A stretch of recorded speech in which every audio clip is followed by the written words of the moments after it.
Good morning बच्चों, कैसे हैं आप सब। Very good morning.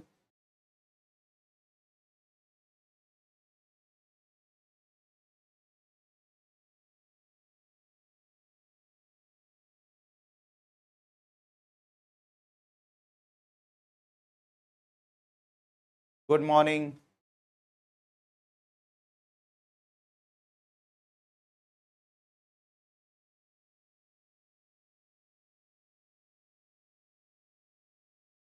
Good morning.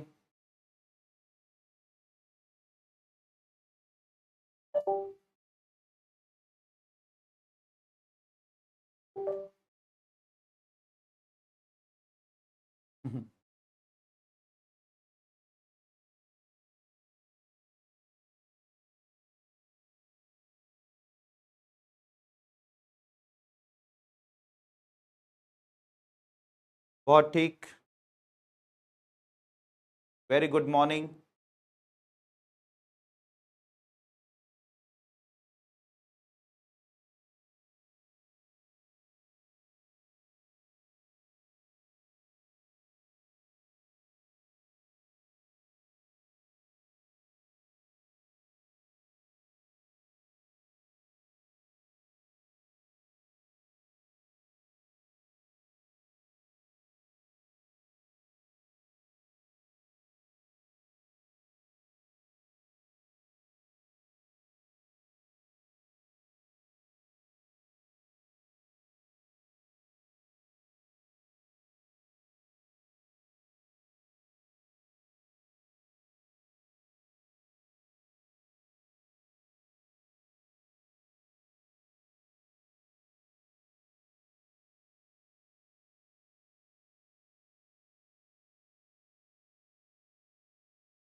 चलो बच्चों, हम लोग स्टार्ट करते हैं।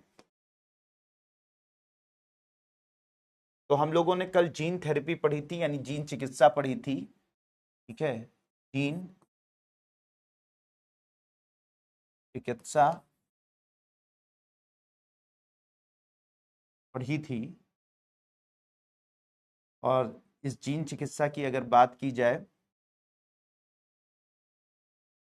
जीन चिकित्सा की बात की जाए तो मैंने बताया था कि जब इंसान के शरीर के अंदर कोई खराब जीन या कोई डैमेज जीन या कोई डिजीज जीन जब मौजूद होता है तो उसे हम लोग कट करके अलग कर देते हैं और उसकी जगह पे नए और हेल्दी जीन को इंट्रोड्यूस कर देते हैं। तो इसे हम लोग जीन चिकित्सा कहते हैं। कल हम लोगों ने इसके बारे में बहुत डिटेल में देखा था, डिटेल में पढ़ा था, डिटेल में समझा था। ठीक है।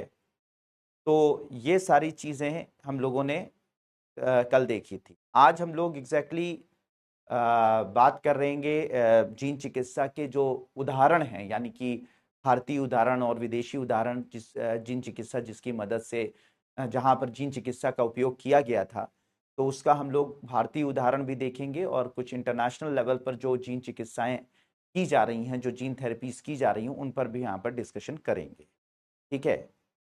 तो अगर हम लोग यहाँ पर बात करें तो जो अभी हाल में एक घटना हुई है जिसमें एक हैदराबाद का बच्चा था जिसका नाम अयांश था। क्या नाम था? अयांश था। ठीक है, हैदराबाद का बच्चा था अयांश। और इस अयांश को एक बीमारी थी जिसे हम लोग SMA कहते हैं। इस बीमारी का नाम था SMA, यानी स्पाइनल मस्कुलर एट्रोपी। इस बीमारी का नाम क्या था? Spinal muscular spinal muscular atrophy ना, स्पाइनल मस्कुलर एट्रोपी।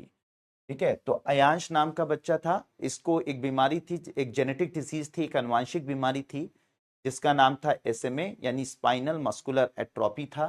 ठीक है।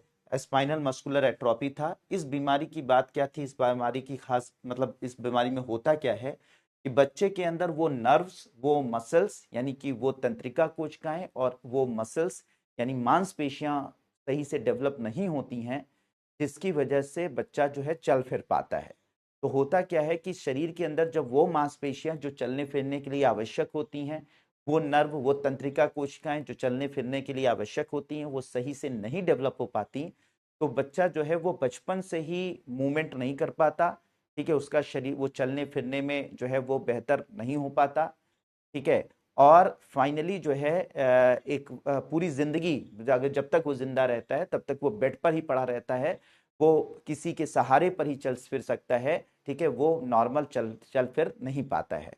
तो ये जो कंडीशन होती है, इस बीमारी को हम लोग क्या बोलते हैं? SMA, spinal muscular atrophy. और इसका कोई इलाज नहीं था, आज तक कोई ऐसा इलाज नहीं था, क्योंकि वो जीन जो कि हमारे बॉडी के अंदर मसल्स और जो तंत्रिका कोशिकाएं होती हैं उनको मजबूती देता है, वो जीन ही जो है वो खराब हो जाता है। तो जब वो जीन खराब हो गया, तो ऐसी कंडीशन में क्या होता है कि आपकी बॉडी, जो बच्चे की बॉडी होती है, उसकी मसल्स और उसकी तंत्रिका कोशिकाएं सही ढंग से नहीं काम कर पाती, और वो अब चल फिर नहीं सकता। तो पूरी पूरी जिंदगी वो मतलब एक तरीके से माँ बाप पर ही डिपेंड रहता है। अब ऐसे बच्चे का कोई इलाज नहीं था, तो फिर क्या हुआ कि एक इलाज खोजा गया, और वो इलाज का नाम था जोल्गेंसमा। क्या नाम था इस इलाज का? जोल्गेंसमा। तो ये जोल्गेंसमा कोई इलाज नहीं है, बल्कि ये एक जीन थेरेपी है। क्या है ये एक जीन थेरेपी है। ठीक है, एक जीन चिकित्सा है। ठीक है, जिसके अंदर वो जीन बदल दिया जाता है जो जीन इस बच्चे के अंदर खराब था, यानी एसएमए को कॉज करने वाला, स्पाइनल मस्कुलर एट्रोफी को काज करने वाला जो जीन था, जो खराब जीन था, जो मसल्स और हमारी तंत्रिका कोशिकाओं को मजबूती देता है, वो जीन जो है वो बदल दिया गया, और उसके बाद जो है अच्छे जीन को इंट्रोड्यूस कर दिया गया।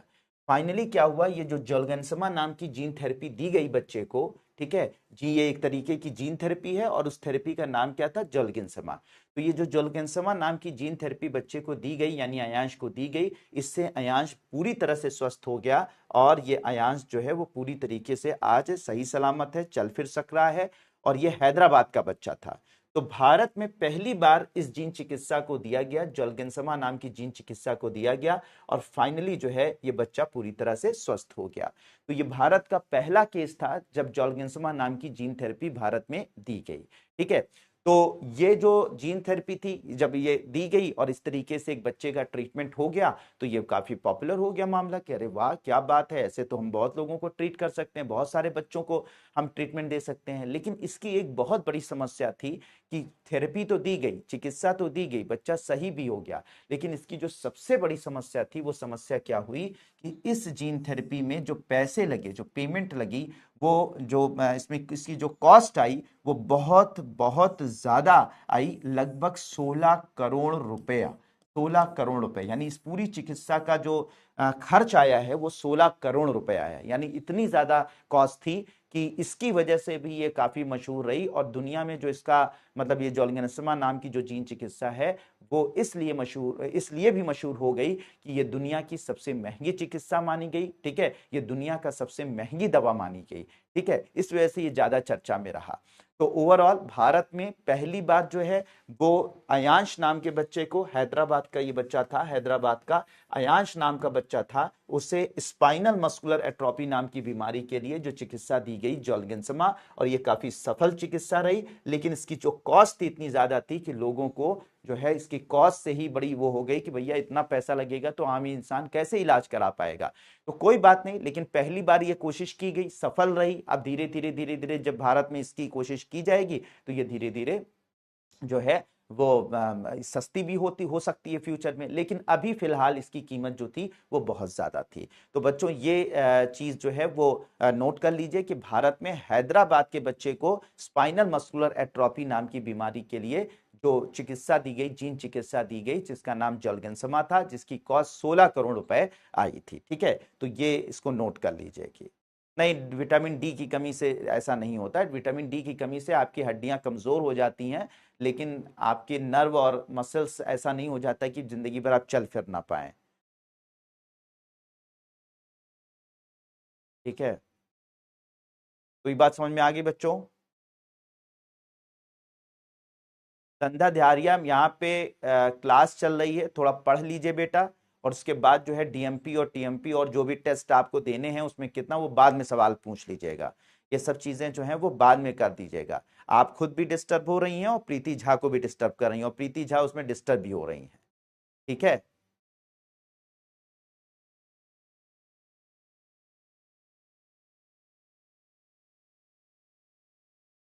वॉइस स्लो नहीं है, अपनी आवाज थोड़ा बढ़ा दीजिए। ठीक है, वॉइस स्लो नहीं है, वॉइस सही है, बस मैं आज थोड़ा धीमे बोल रहा हूँ क्योंकि थोड़ा सा मैं बहुत मतलब थोड़ा सा मेरी तबीयत खराब है, तो इसलिए मैं बहुत तेजी से आज नहीं बोल पाऊंगा।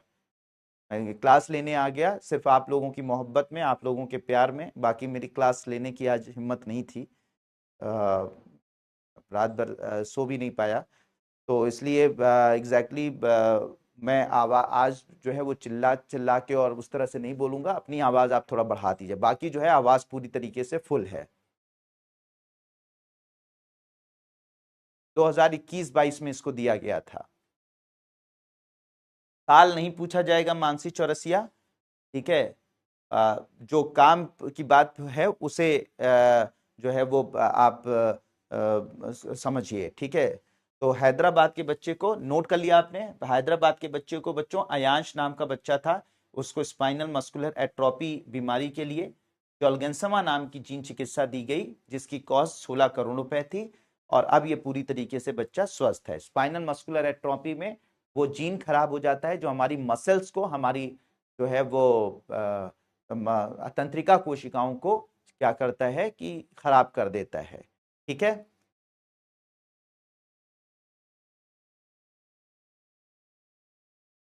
थैंक यू हर्षिता देवी। हो गया बच्चों? नहीं, इसके पेरेंट्स को ये प्रॉब्लम नहीं थी। ये इसके पेरेंट्स सही थे। जब बच्चा अपने भ्रूण में विकसित हो रहा था तो उस वक्त ये प्रॉब्लम उसके शरीर में हो गई थी। म्यूटेशन इसे बोलते हैं, उत्परिवर्तन। यानी माता पिता को या पूर्वजों को कोई समस्या ना हो और उसके बाद जो है ये समस्या उत्पन्न हो जाए तो इसे उत्परिवर्तन कहते हैं।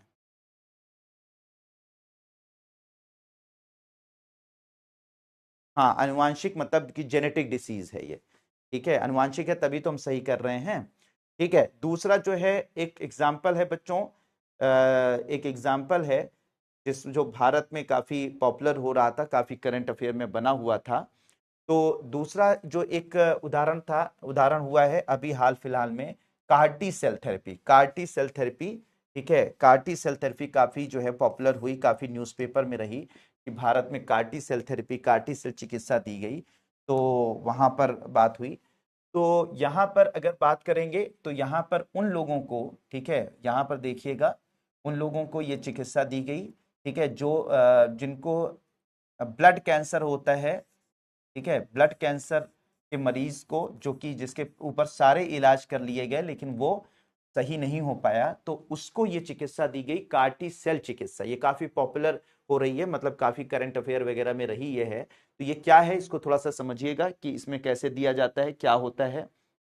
हाँ। तो हाँ, ईशा कर सकते हैं लेकिन वो पुरानी विधि हो चुकी है। अब जो है, अब हम लोग जो है यूज करते हैं वो कैस 9 का। ठीक है, जो आप रिस्ट्रिक्शन इंटू न्यूक्लियस बता रही हैं, ये बहुत पुरानी टेक्नोलॉजी हो गई। चलिए, तो अब जो ब्लड कैंसर है, उस ब्लड कैंसर की बात की जाए तो कुछ ब्लड कैंसर के मरीजों को कार्टी सेल जीन चिकित्सा दी गई। अब ये कार्टी सेल जीन चिकित्सा कैसे काम करती है इसे जरा समझिएगा।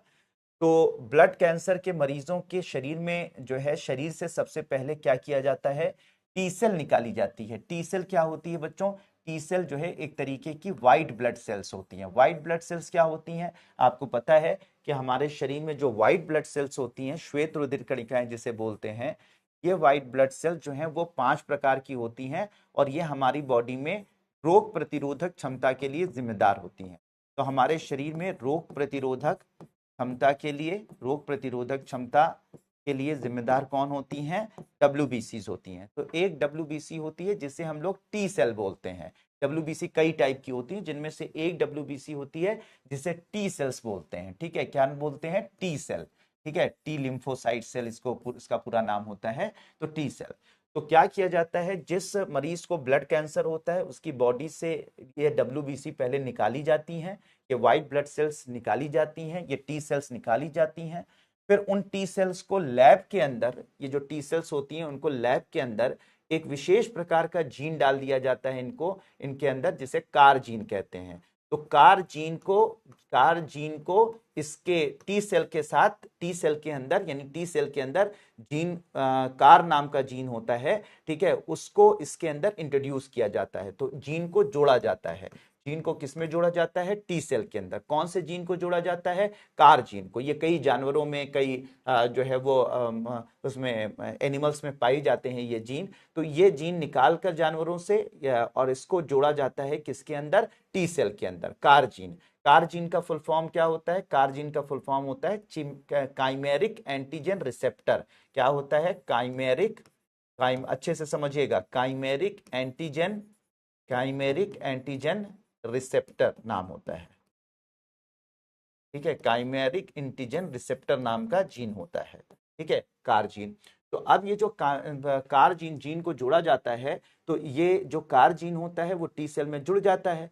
जब कार जीन टी सेल में जुड़ जाता है, काइमेरिक एंटीजन रिसेप्टर जुड़ जाता है, ठीक है, जुड़ जाता है, तो ये जो टी सेल्स होती हैं बच्चों, इस जीन की वजह से, ये जो जीन कार जीन इसके अंदर जोड़ा गया है, इस जीन की वजह से ये जो टी सेल्स होती हैं, इन टी सेल्स पर ऐसे रिसेप्टर डेवलप हो जाते हैं, ऐसे उभार डेवलप हो जाते हैं, ऐसे उभार डेवलप हो जाते हैं, ऐसे उभार डेवलप हो जाते हैं, ठीक है। इन्हें हम लोग रिसेप्टर कहते हैं। क्या बोलते हैं बच्चों? इन्हें हम लोग रिसेप्टर के नाम से जानते हैं, ठीक है। अब ये जो टी सेल है और इसके अंदर हमने कार जीन जोड़ दिया। कार जीन की वजह से इसके अंदर रिसेप्टर्स यानी कि एक तरीके से संग्राही उत्पन्न हो गए, रिसेप्टर्स डेवलप हो गए। तो अब ये जो सेल थी, जो टी सेल थी, उसके अंदर हमने कार जीन जोड़ दिया, जिसकी वजह से इसमें रिसेप्टर डेवलप हो गए। तो इस वजह से इसे कहा जाएगा कार टी सेल, यानी इसके अंदर कार जीन ऐड कर दिया और ये टी सेल पहले से ही थी, तो इसे कुल मिलाकर क्या बोलेंगे? कार टी सेल कहेंगे, ठीक है। ये कार टी सेल बन गई। अब ये कार्टी सेल बन गई, ये विशेष प्रकार की सेल बन गई, एक विशेष प्रकार की टी सेल बन गई। अब इसको हम लोग क्या करेंगे? लैब के अंदर ही इसको मिलियंस में, यानी कि इसको ग्रो कराएंगे। जैसे मैंने आप लोगों को कल बताया था कि इनकी फोटोकॉपीज तैयार कराई जाती हैं, इनके क्लोन्स तैयार कराए जाते हैं। तो मिलियंस की संख्या में, ठीक है, अरबों करोड़ों की संख्या में लैब के अंदर इनकी फोटोकॉपी तैयार की जाती है। फोटोकॉपी का मतलब कि ऐसा नहीं कि पेपर डाल दिया और फोटोकॉपी, मतलब कि इनको ग्रो कराए, एक सेल से दो सेल, दो सेल से चार सेल, चार सेल से आठ सेल, आठ सेल से 16 सेल, ऐसे करते हुए खूब सारे लाखों सेल्स ऐसे लैब में बना ली जाती हैं। और फिर जब लैब में ऐसी सेल्स बना ली जाती हैं, तो फिर उसके बाद जो पेशेंट है उसको इसको प्रत्यारोपित कर दिया जाता है। उसके शरीर में ये सारी कोशिकाएं जो हैं वो डाल दी जाती हैं, प्रत्यारोपित कर दिया जाता है। जब ये प्रत्यारोपित कर दिया जाता है, तो ऐसी कंडीशन में इस इंसान के शरीर में जब ये कार्टी सेल पहुंचती हैं, तो ये कार्टी सेल के अंदर क्योंकि रिसेप्टर्स डेवलप हो चुके हैं, एक तरीके से ऐसे उभार डेवलप हो चुके हैं, इन रिसेप्टर की विशेषता ये होती है कि ये कैंसर सेल से जाकर चिपक जाते हैं। ये कैंसर सेल है, तो ये कैंसर सेल होती है, तो इस कैंसर सेल से जाकर ये रिसेप्टर जहां पर कैंसर सेल को देखेंगे वहां से जाकर चिपक जाएंगे, वहां से जाकर चिपक जाएंगे। पहले नॉर्मल टी सेल थी, तो normal T cell cancer cell से नहीं चिपक पाती थी, लेकिन ठीक है, टी सेल्स जो होती, कार्टी सेल जो होती हैं, जिनमें अब ये रिसेप्टर्स डेवलप हो गए हैं, इनकी खास बात ये होती है कि रिसेप्टर की मदद से कैंसर सेल के चारों तरफ चिपक जाते हैं, और चिपक जाते हैं तो कैंसर सेल जो है मूव नहीं कर पाती, और फिर उसके बाद ये धीरे धीरे धीरे धीरे इस कैंसर सेल्स को जो है वो खाकर खत्म कर देते हैं, और फाइनली जो है कैंसर सेल खत्म हो जाती हैं और जो बीमार मरीज होता है वो सही होने लगता है। तो ये पूरा का पूरा जो पूरी की पूरी जो ये चिकित्सा की गई है, ये जो पूरी की पूरी चिकित्सा मैंने आप लोगों को बताई, इसे कार्टी सेल थेरेपी या कार्टी सेल चिकित्सा कहते हैं। मतलब हमारी बॉडी की ही टी सेल्स लेकर, हमारी बॉडी की रोग प्रतिरोधक क्षमता वाली कोशिका WBC लेकर, हमने उसी को मजबूत करके और उसी को हम मरीज के अंदर चढ़ाकर हमने उससे कैंसर से मुकाबला कर लिया। तो ये जो चीज होती है, इसे कार्टी सेल चिकित्सा के नाम से जाना गया। फिर से एक बार देख लीजिए बच्चों क्या किया गया, फिर से जिन लोगों को थोड़ा सा भी डाउट हो फिर समझ लीजिए। पहले ब्लड कैंसर का मरीज होगा, ब्लड कैंसर के मरीज, ऐसे मरीज जिनका कोई इलाज अब नहीं बचता है, तो ऐसी कंडीशन में क्या किया गया कि ब्लड कैंसर के मरीज के शरीर के अंदर जो WBC पाई जाती है, जिसे टी सेल के नाम से जानते हैं, जो रोग प्रतिरोधक क्षमता वाली कोशिका होती है, उसको निकाला जाता है शरीर के बाहर निकालकर उसमें जीन चिकित्सा की जाती है, जीन को जोड़ दिया जाता है, एक विशेष जीन को जोड़ा जाता है जिसे कार जीन कहते हैं। कार जीन जोड़ने से क्या होता है कि इनके अंदर ऐसे ऐसे करके रिसेप्टर्स डेवलप हो जाते हैं। ये रिसेप्टर की खास बात ये होती है कि ये कैंसर सेल से चिपक सकते हैं। पहले नॉर्मल टी सेल थी तो वो नहीं चिपक सकती थी, तो कैंसर सेल भाग जाती थी। ये रिसेप्टर जो डेवलप हो गए तो ये कैंसर सेल से चिपक जाते हैं और जब चिपक कर उसको मार देते हैं। तो जब हमने इसके अंदर कार जीन को ऐड कर दिया, तो कार जीन ऐड करने के वजह से क्या हुआ कि इसके अंदर रिसेप्टर डेवलप हो गए टी सेल के अंदर, और ये सेल कहलाई कार टी सेल कहलाई। क्या कहलाई? कार टी सेल कहलाई। अब इस कार टी सेल को क्या किया गया?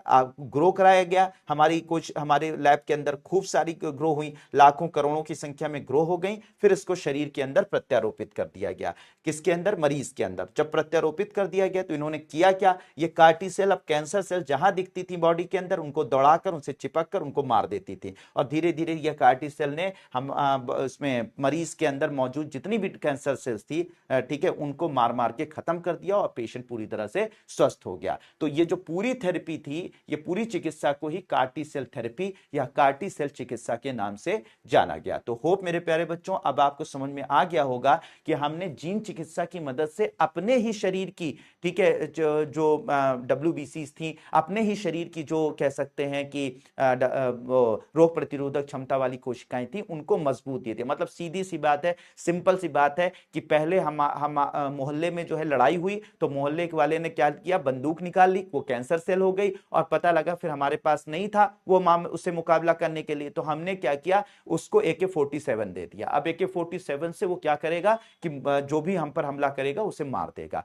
तो हम पहले पहले नॉर्मल सेल थी, नॉर्मल मुकाबला करती थी, लेकिन उसी को हमने क्या किया? AK-47 दे दिया। AK-47 मतलब कार जीन दे दिए। कार जीन की वजह से रिसेप्टर डेवलप हो गया और रिसेप्टर जाकर कोशिका से चिपक कर उसे मार देता है। ठीक है, तो इस तरीके से यह काम होता है। तो यह कार्टी सेल थेरेपी या कार्टी सेल चिकित्सा के नाम से जाना गया। तो होप कि मेरे प्यारे बच्चों ये बातें पूरी की पूरी बात आपको समझ में आ गई होंगी। ठीक है, बिल्कुल बात क्लियर है बच्चों? जल्दी बताइए, बिल्कुल क्लियर हो गया?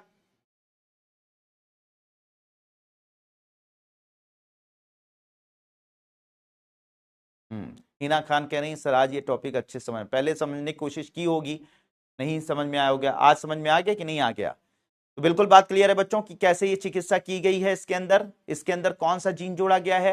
कार जीन जोड़ा गया है। कार जीन जोड़ने से क्या हुआ है? इसकी वजह से रिसेप्टर्स डेवलप हो गए हैं। रिसेप्टर्स का काम क्या होगा? कैंसर सेल से चिपक कर उनको मार देना। ठीक है, मार देना। और इस तरीके से डेवलप होकर ये सारी चीजें की गई। हाँ, ये इंडिया में अवेलेबल है, बहुत सारे एनिमल में पाया जाता है, उसके चक्कर में मत पड़ो रुचि यादव। जो समझा रहा हूं उसे समझ में आया कि नहीं आया? बिल्कुल बात क्लियर हुई कि नहीं हुई?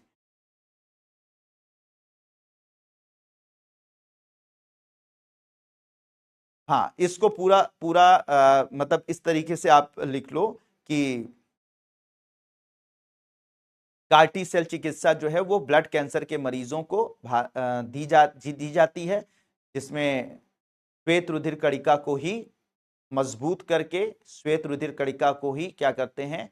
आनुवांशिक रूप से रूपांतरित करके कैंसर कोशिकाओं से लड़ने में समर्थ बना देते हैं। ठीक है, तो इसको मैं 2 लाइन में लिखवा दे रहा हूं, 2 लाइन में लिख लो चाहो तो, और फिर इसके बाद इसको उतार लो। ठीक है, लिख लो कार्टी सेल जीन चिकित्सा, लिख लीजिए कार्टी सेल जीन चिकित्सा, कार्टी सेल जीन चिकित्सा, कार्टी सेल जीन चिकित्सा, जीन चिकित्सा मुख्यतः ब्लड कैंसर के मरीजों को दी जाती है।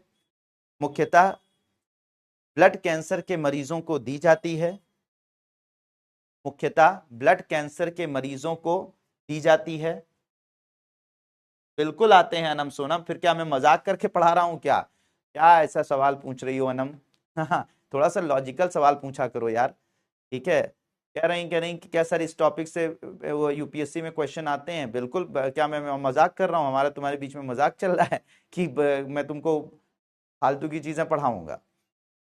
ठीक है, चलो, तो मैं ये बात कह रहा था कि कार्टी सेल जीन चिकित्सा मुख्यतः ब्लड कैंसर के मरीजों को दी जाती है, जिसके अंतर्गत जिसके अंतर्गत जिसके अंतर्गत जिसके अंतर्गत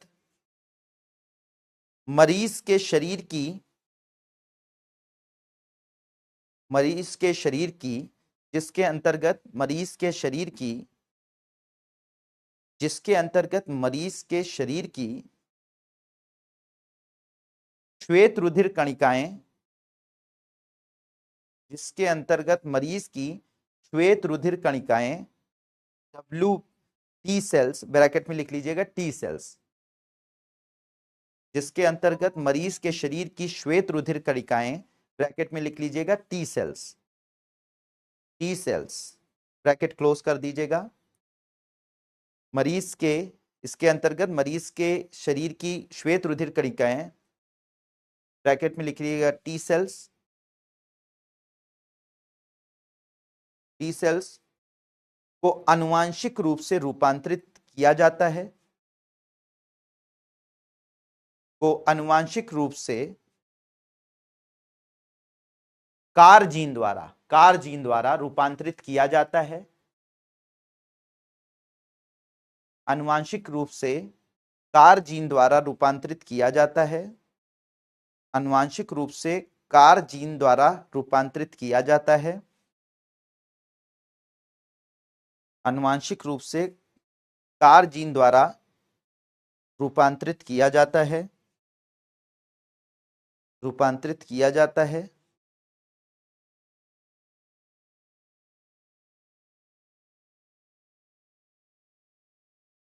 किया जाता है, जिससे जिससे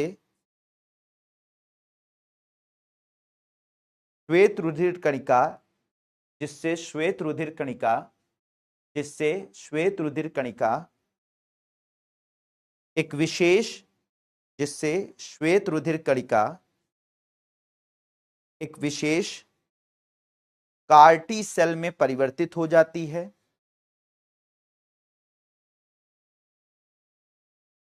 जिससे श्वेत रुधिर कणिका एक विशेष कार टी सेल में परिवर्तित हो जाती है,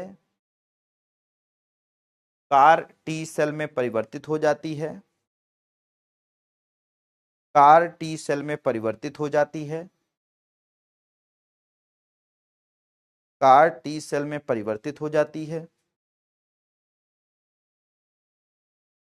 कार टी सेल में परिवर्तित हो जाती है, परिवर्तित हो जाती है,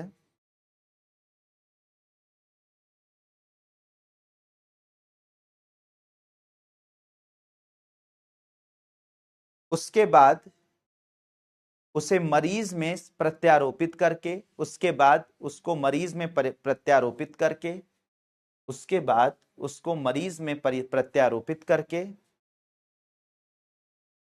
उसके बाद उसको मरीज के शरीर में प्रत्यारोपित करके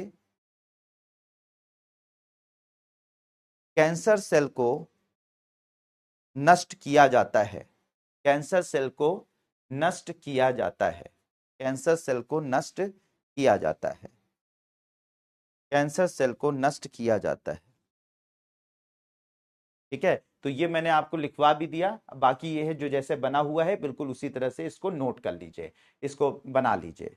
ठीक है, वैसे लिखने की कोशिश आपको खुद करनी चाहिए, मैं एक बार नहीं दो दो तीन तीन बार समझा देता हूं, उसके बाद कोशिश करनी चाहिए आप अपने शब्दों में लिखें, क्योंकि कल यूपीएससी के एग्जाम में आपको अपने शब्दों में लिखना होगा चीज़ों को समझकर। तो ये कोशिश अपने आप कीजिए, लेकिन मैं कुछ चीज़ें अपनी तरफ से लिखवा देता हूँ या उसके नोट्स आपके सामने रख देता हूँ, आप लिख लेते हैं, लेकिन अपने शब्दों में लिखें तो ज़्यादा बेहतर होगा। ठीक है, होगा संगम राय, सीसैट भी होगा, हिस्ट्री भी होगी, ज्योग्राफी भी होगी, सब कुछ होगा जिन लोगों का नहीं हुआ है, लेकिन अभी हौले हौले जो पढ़ रहे हैं उसे पढ़िए। हाँ, तो जल्दी से इसे नोट कर लीजिए।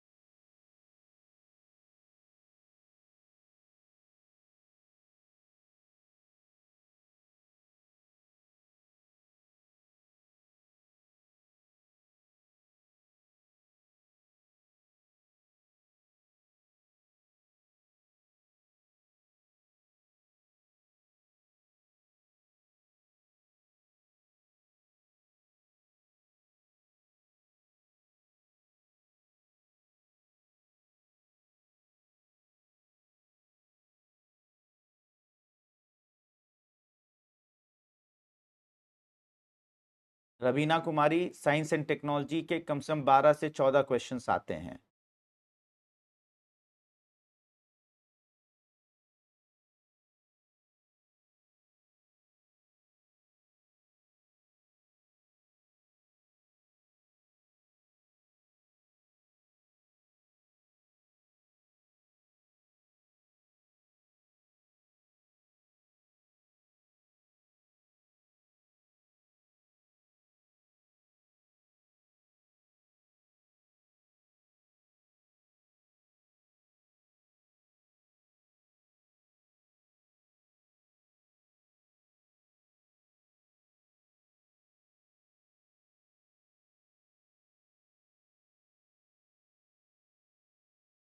Thank you Krishna Kumari.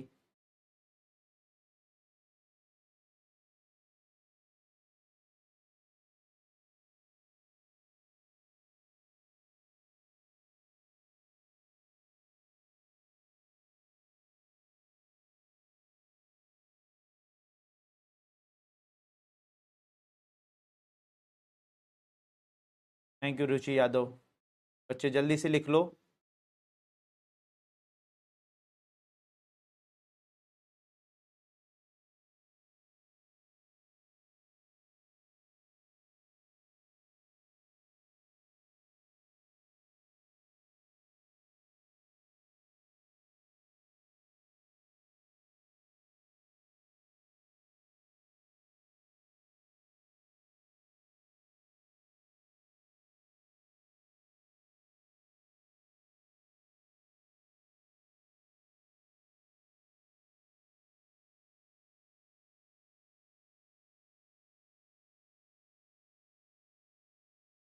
Antigen का मतलब होता है कि कोई बाहर का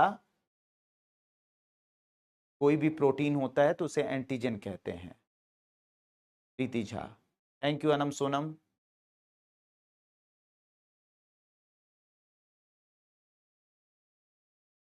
संगम राय, तुम्हें नींद आ रही है तो तुम सो ही जाओ। ठीक है, मैं ऐसा यहाँ पे नाच गा के तो दिखा नहीं सकता हूँ, यहाँ पे ठुमके लगा लूँ ना, जो तुम देखने आए हो, जिसमें तुम्हें तुमसे पीडब्ल्यू में वादा किया गया था कि जो है टीचर जो है ठुमके लगा लगा के जो है वो पढ़ाएगा, तो वो तो भाई कर नहीं पाऊंगा मैं। ठीक है, मतलब ऐसा तो कोई वादा नहीं किया गया होगा ना पीडब्ल्यू में कि जब एडमिशन लेते वक्त कि यहाँ पे टीचर जो है ठुमके लगा लगा के पढ़ाएगा, तो ऐसा तो वादा नहीं किया गया होगा, या किया गया हो तो बता दो, तो वो तो मैं कर नहीं पाऊंगा।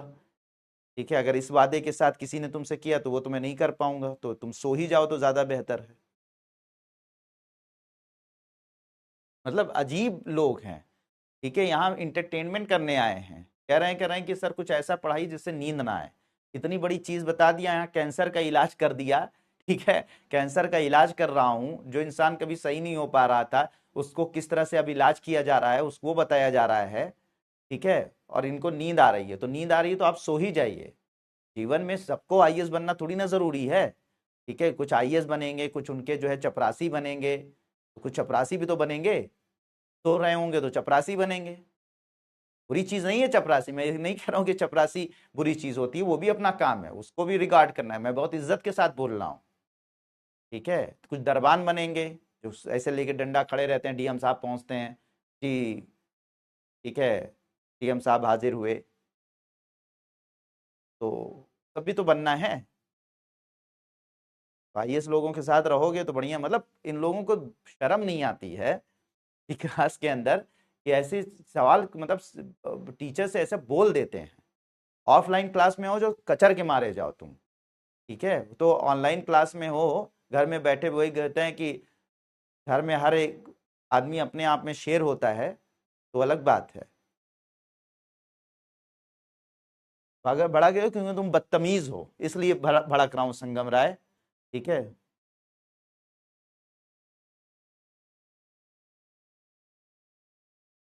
हाँ इसमें भी बहुत ज्यादा खर्चा आता है।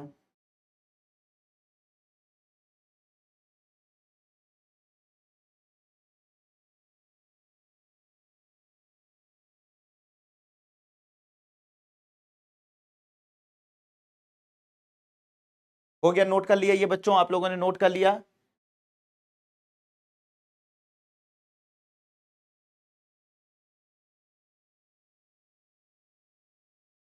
थैंक यू कोमल यादव। हो गया बच्चे, सब लोगों ने नोट कर लिया?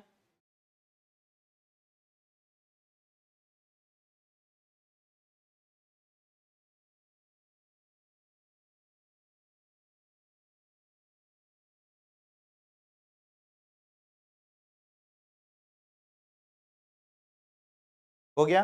चलिए, तो अब इसका जो है इलाज, ये जो चिकित्सा की गई है, सबसे पहले ये जो चिकित्सा की गई है भारत में भी किया गया है।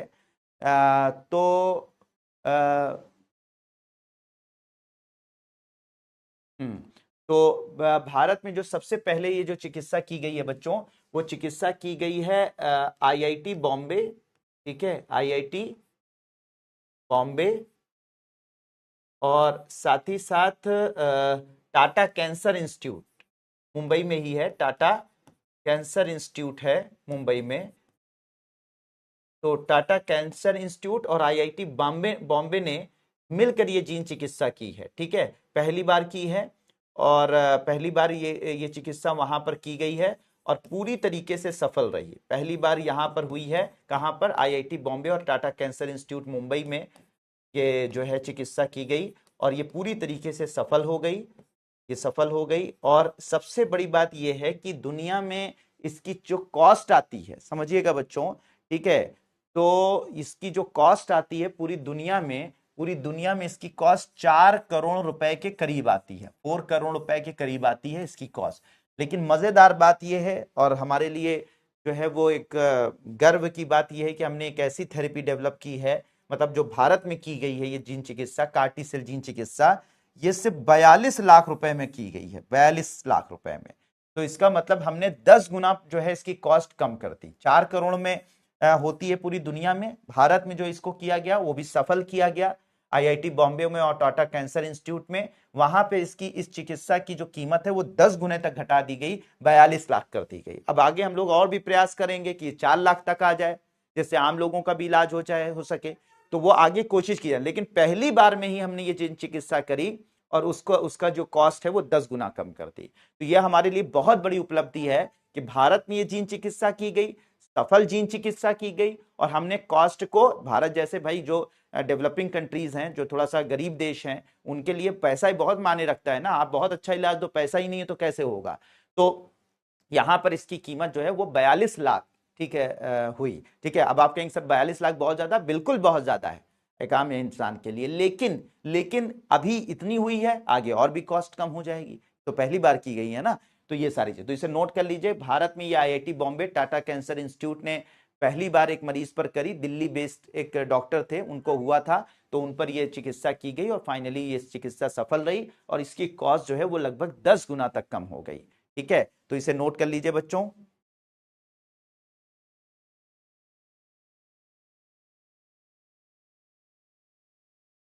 इसे नोट कर लीजिए, ये मत नोट करिएगा, ये इंग्लिश में जो लिखा है ये नहीं नोट किया, ये न्यूज़पेपर की कटिंग है। तुम्हारे हिंदी न्यूज़पेपर में तो कुछ आता नहीं है, हिंदी न्यूज़पेपर में तो बस वही चुनावी चुनाव की खबरें, नेताई की खबरें आती हैं। ठीक है, तो वहाँ नहीं, तो इंग्लिश न्यूज़पेपर में था, हिंदू का न्यूज़पेपर होता है उसमें था, तो उसको मैं इसमें क्या लिखा हुआ है उसी को मैंने सरल रूप में बता दिया कि Bombay, IIT Bombay Tata cancer institute में ये पहली बार की गई, सफल हुई है, और इसकी कीमत जो है वो 4 करोड़ रुपए आती है पूरी दुनिया में, यहां पर 10 गुना कम हो गई है। ठीक है, इसको अपने शब्दों में नोट कर लीजिए।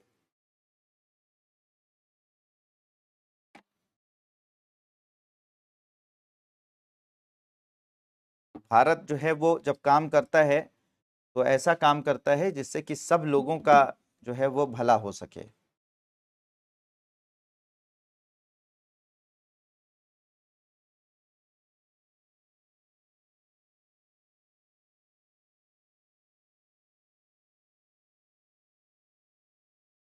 हाँ, अब जो वो है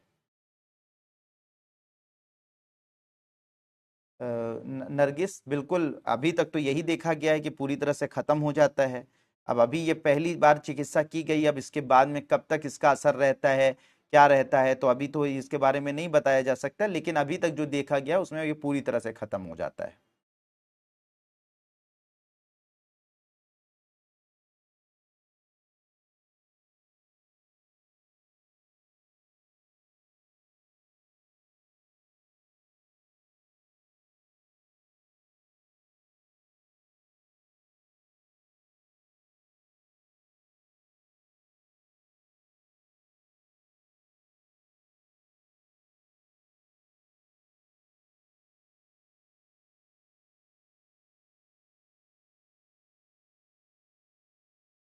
कोई बात नहीं है कृष्ण कुमारी, अगर आप लोग आंसर राइटिंग की कोशिश करते हैं और अगर वो नहीं हो रहा है, ऐसे नहीं होगा बेटा, ऐसा नहीं होगा। तुम लोगों ने यूपीएससी को क्या कर रखा है? या तुम सोते जागते और ऐसे ही करते जो है वो तुम यूपीएससी ऐसे निकल जाएगा? यूपीएससी निकलेगा, 100% निकलेगा बेटा, लेकिन उसके लिए मेहनत करनी पड़ेगी।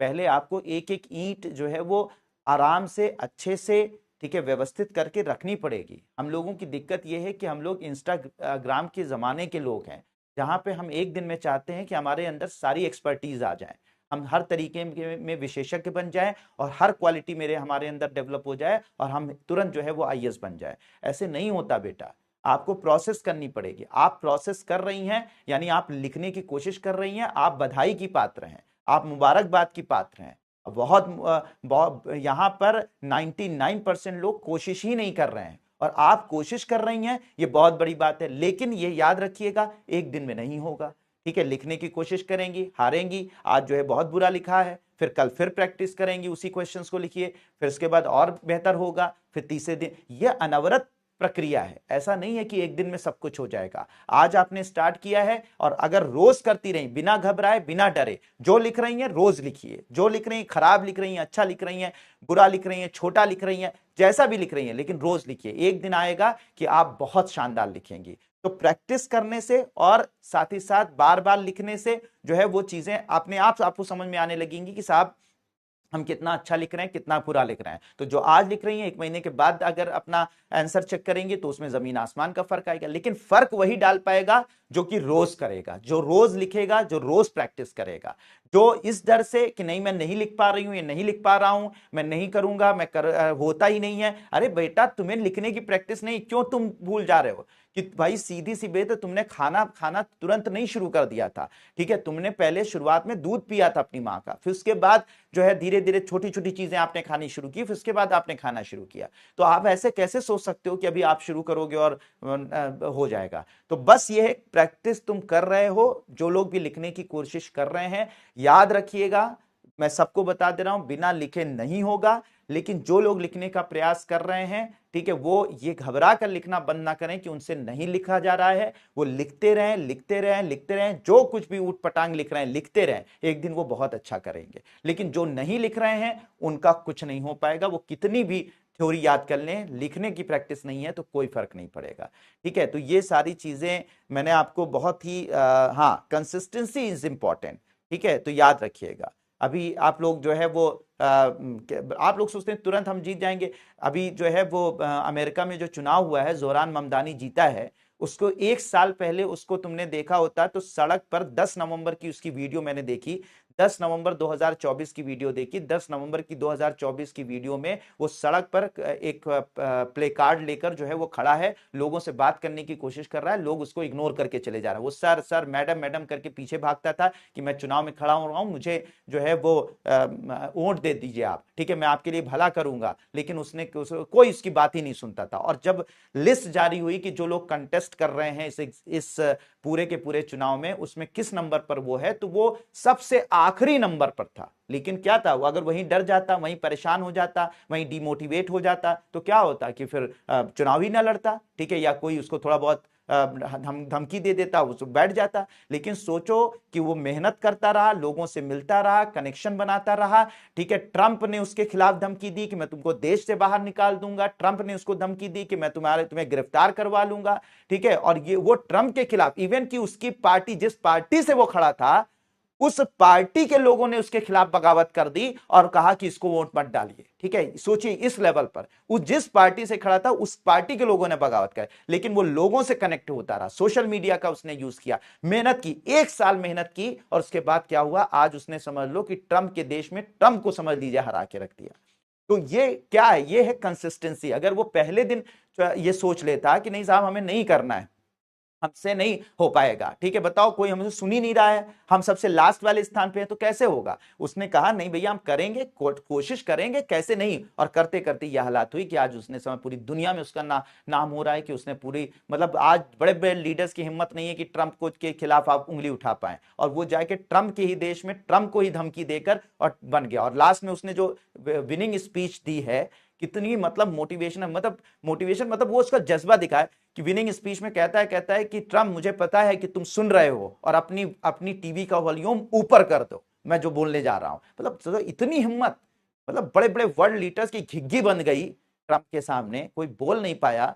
और वो बंदा जो है वो वहीं का एक 34 साल का लड़का जो है, 34 साल का लड़का जो प्रवासी है, इनफैक्ट वहां का है भी नहीं, ठीक है, इंडियन ओरिजिन का है, वो जाकर वहां पे चैलेंज कर रहा है। मतलब आप हिम्मत समझ रहे हैं, आप उससे इत्तेफाक रखें ना इत्तेफाक रखें, मैं उसकी बात नहीं कर रहा हूं, ठीक है, लेकिन एग्जैक्टली इतनी हिम्मत, तो ये हिम्मत कैसे आई? लगातार मेहनत से, ग्राउंड से। तो इसी तरह से आप ग्राउंड पे मेहनत कीजिए, कैसे नहीं है सफल होंगे, सफल होंगे, लेकिन जो कंसिस्टेंसी के साथ करेगा, मेहनत करेगा, वो सफल होगा।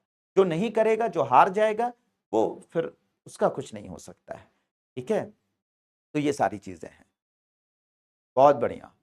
दीपिका त्यागी कह रही है कि मैं, भाई देखो दीपिका त्यागी, अच्छा ये भी इस सवाल का भी मैं जवाब दे दूं। दीपिका त्यागी पूछ रही कि सर मैं कितनी घंटे मेहनत करूं। घंटे मैं नहीं बता सकता, घंटे आपको डिसाइड करने पड़ेंगे। भाई सीधी सी बात है, एक बच्चा है, एक चैप्टर को वो 20-10 पेजेस को वो 1 घंटे में पढ़ता है, दूसरा बच्चा 1 घंटे में 15 पेजेस पढ़ लेता है, एक बच्चा है 1 घंटे में सिर्फ 5 पेजेस पढ़ पाता है। तो ये तो आप पर डिपेंड करता है, आपको इतना कोर्स पढ़ना है, इतने सिलेबस को पढ़ना है, बस अकॉर्डिंग टू सिलेबस पढ़ना है।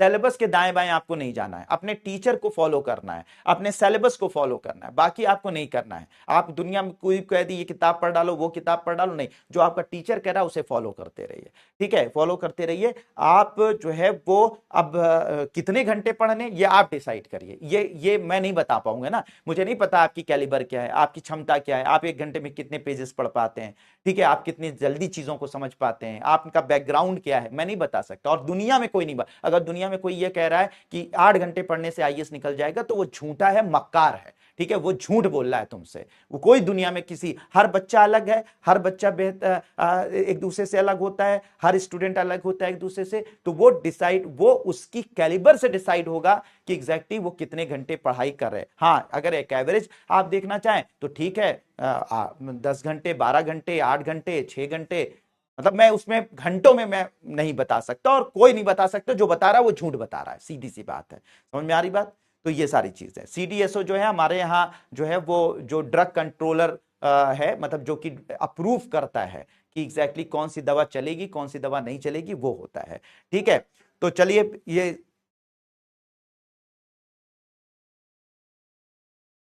कंटेंट मिलेगा, अभी तुमने पढ़ना स्टार्ट किया है नेहा कुमारी, कंटेंट मिलेगा, पढ़ो, न्यूज़पेपर पढ़ो, आप नोट्स पढ़ो, आप जो है वो गूगल पे पढ़ो, ठीक है। चलिए, तो ये सारी चीजें हो गई बच्चों, ठीक है। अभी जो है हाल फिलहाल में यही जो कार्टी सेल थेरेपी है, ये पीजीआई चंडीगढ़ में भी दी गई है, पीजीआई चंडीगढ़ में भी, पीजीआई चंडीगढ़ में भी इसको दिया गया है। तो देश का पहला, और सफल रहा है, 22 साल के लड़के को दी गई है ये पीजीआई चंडीगढ़ में। और तो देश का पहला हॉस्पिटल हुआ जहां पे पहला गवर्नमेंट हॉस्पिटल हुआ, वो तो प्राइवेट था, लेकिन टाटा कैंसर इंस्टीट्यूट, लेकिन देश का पहला सरकारी अस्पताल पीजीआई चंडीगढ़ बन गया, जहां पर कार्टी सेल चिकित्सा दी गई और पूरी तरह से सफल रही, ठीक है। तो ये भी नोट कर लीजिएगा कि देश का, कोई बात नहीं, 4 मार्क्स आ रहे हैं, कल 6 मार्क्स आएंगे, मेहनत करते रहिए।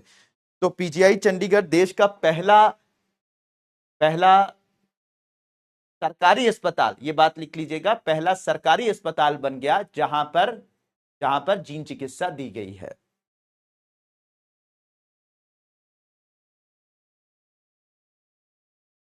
देश का पहला सरकारी अस्पताल बन गया है जहां पर यह जीन चिकित्सा दी गई है, सफल।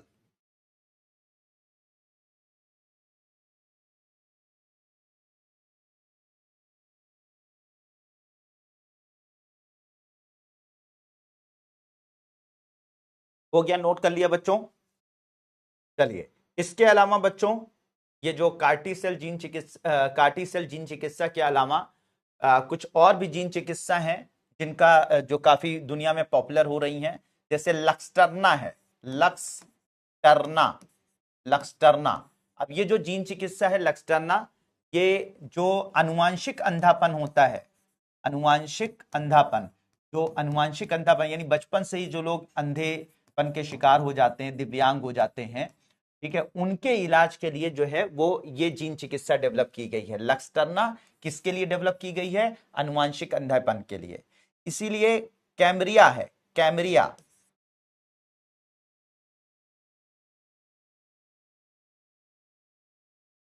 ठीक है, कैमरिया नाम कैमरिया नाम की जीन चिकित्सा है। इसको डेवलप किया गया है एक तरीके के ब्लड कैंसर के लिए, ठीक है, ब्लड कैंसर के लिए ये भी डेवलप की गई है। ये आपका जो है वो कैमरिया नाम की जीन चिकित्सा। यस्कार्टा, यस्कार्टा, यस्कार्टा भी जो है एक तरीके के वेरियस टाइप के कैंसर के लिए इसको डेवलप किया गया है, यस्कार्टा। और जोलगेंसमा तो आपने पहले ही देख लिया। तो ये जो कुछ जीन चिकित्सा हैं जिनको डेवलप किया गया है अंतरराष्ट्रीय स्तर पर, जिसपे अलग अलग चीजों का इलाज कराया जा रहा है, तो इसको भी नोट कर लीजिए कि जीन चिकित्सा जो है वो कुछ जीन चिकित्सा लक्सटर्ना, कैमरिया, यस्कार्टा, ये सब जो है वो जीन चिकित्सा है जो डेवलप की गई। ये सब मत नोट करिएगा, बस जितना मैंने आपको बता दिया है बस इतना नोट करिए, ठीक है।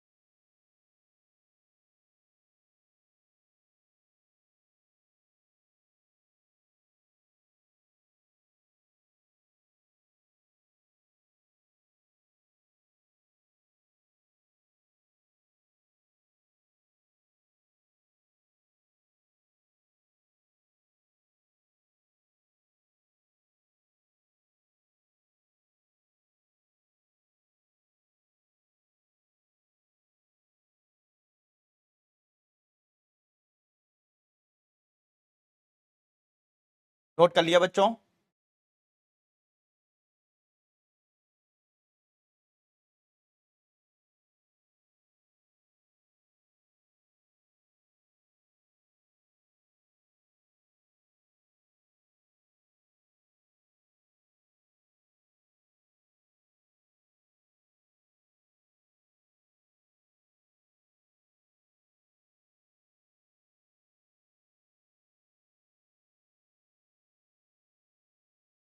नोट कर लिया?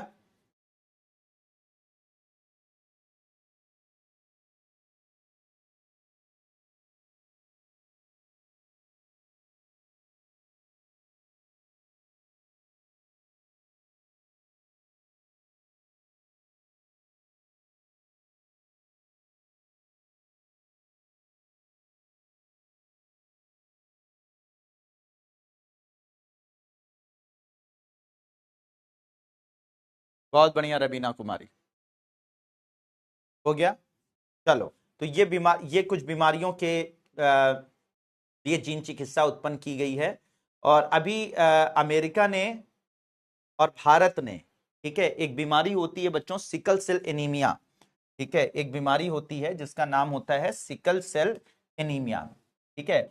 होता क्या है बच्चों कि कुछ लोगों हम लोगों के बॉडी में जो आरबीसी होती है, लाल रुधिर कणिका, जिसे आरबीसी बोलते हैं, रेड ब्लड सेल्स बोलते हैं, लाल रुधिर कणिका, इतना तो तुम जानते ही होगे। तो लाल रुधिर जो कणिका होती है, रेड ब्लड सेल्स जो होती हैं हमारी शरीर में, वो ऐसी होती हैं, ऐसे शेप में होती है, ओवल शेप में होती हैं, ठीक है। और हमारे शरीर में कुछ जीन में परिवर्तन हो जाता है, जीन में परिवर्तन हो जाता है, और जीन में परिवर्तन होने की वजह से, ठीक है, जीन में परिवर्तन होने की वजह से 11th जो 11वां क्रोमोसोम होता है ना, हमारे में 46 क्रोमोसोम पाए जाते हैं, तो जो 11वां क्रोमोसोम होता है उसमें एक जीन होता है, उसका नाम होता है बीटा जीन। क्या नाम होता है? Beta gene. तो 11वें क्रोमोसोम के 11वें गुणसूत्र के, ध्यान से समझिएगा बच्चों, 11वें गुणसूत्र के बीटा जीन जो होते हैं उसमें उत्परिवर्तन हो जाता है, वो जो है खराब हो जाते हैं। उसकी वजह से जो आरबीसी का शेप होता है बच्चों, वो ऐसे हो जाता है, हंसिए के आकार का। जैसे हंसिया होता है ना, हंसिए का जो ऊपर वाला भाग होता है, तो हंसिए के आकार का हो जाता है। अब जब ये हंसिए के आकार का हो जाता है बच्चों, हंसिए के आकार का हो जाता है, तो इसे बोलते हैं सिकल शेप। ठीक है, सिकल शेप, हंसिए के आकार का, इंग्लिश में बोलते हैं सिकल शेप, सिकल शेप। ठीक है, तो ये जो सिकल शेप हो जाता है या हंसिए के आकार का हो जाता है ये आरबीसी, इसकी वजह से हमारे शरीर में हीमोग्लोबिन की कमी हो जाती है।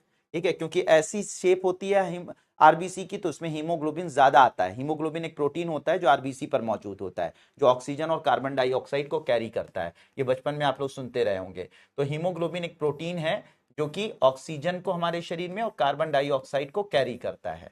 ठीक है, ये कहाँ मौजूद होता है? ये आरबीसी की सरफेस पर मौजूद होता है। तो आरबीसी जब इस शेप की होती है तो ज्यादा हीमोग्लोबिन आता है, और जब इस शेप की हो जाती है तो हीमोग्लोबिन का नंबर क्या हो जाता है? कम हो जाता है। तो इसे हम लोग क्या बोलते हैं? और आपको पता है किसी के शरीर में हीमोग्लोबिन कम हो जाए तो उसे क्या बोलते हैं? एनीमिया कहते हैं। क्या बोलते हैं? एनीमिया कहते हैं। तो इसी वजह से, क्योंकि आरबीसी का शेप सिकल शेप हो जाता है, हंसिए के आकार का हो जाता है, इसी वजह से हम इसे बोलते हैं सिकल शेप एनीमिया। इस बीमारी को क्या बोला जाता है? सिकल शेप एनीमिया कहा जाता है। क्यों? क्योंकि आरबीसी का शेप इसमें हंसिए के आकार का यानी सिकल शेप हो जाता है। ठीक है, सिकल शेप, शेप को हिंदी में सा से लिखेंगे, से लिखेंगे, जिससे भी लिखेंगे। ठीक है, सिकल शेप ऐसे ही लिख लीजिए, शेप एनीमिया। ठीक है, एनीमिया जो भी है, सिकल शेप एनीमिया।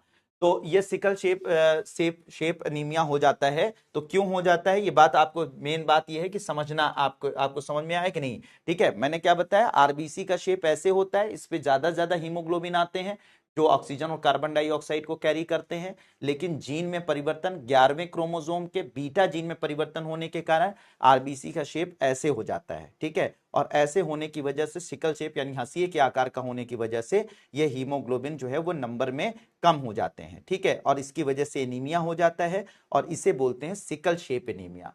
तो जो लोग सिकल शेप एनीमिया के शिकार होते हैं उनमें रक्त की कमी होती है। ठीक है, रक्त की कमी हो जाती है, यानी कि हीमोग्लोबिन की कमी हो जाती है। उनका शरीर जो है वो कमजोर हो जाता है, उन्हें थकावट बहुत जल्दी महसूस होती है, थकावट महसूस होती है, बुखार आता है। ठीक है, जोड़ों में दर्द होता है, जोड़ों में दर्द होता है। ठीक है, ये सब समस्याएं बनी रहती हैं, और वो जिंदगी भर इससे पीड़ित रहते हैं। तो इसका जो लक्षण होते हैं इस सिकल शेप एनीमिया के, वो रक्त की कमी होता है, थकावट, बुखार, जोड़ों में दर्द, और कभी कभी कुछ लोगों की मौत भी हो जाती है। तो इसका कोई इलाज नहीं था। क्यों नहीं इलाज था? क्योंकि बीटा जीन को बदला नहीं जा सकता था। लेकिन अब जो है ये जब से जीन चिकित्सा आई है, अभी अमेरिका में भी जो है दो ऐसी थेरेपी डेवलप की गई हैं जिनसे सिकल सेल एनीमिया को ठीक किया जा सकता है। और इंडिया में भी ये काम किया जा रहा है। इंडिया में भी इस पर जो है वो टेस्ट ट्रायल शुरू हो चुकी हैं, जहां पर सिकल सेल एनीमिया का इलाज संभव हो पा रहा है। तो अभी ये ट्रायल फेज में है। तो भारत में जो है वो इसके लिए जीन चिकित्सा भारत में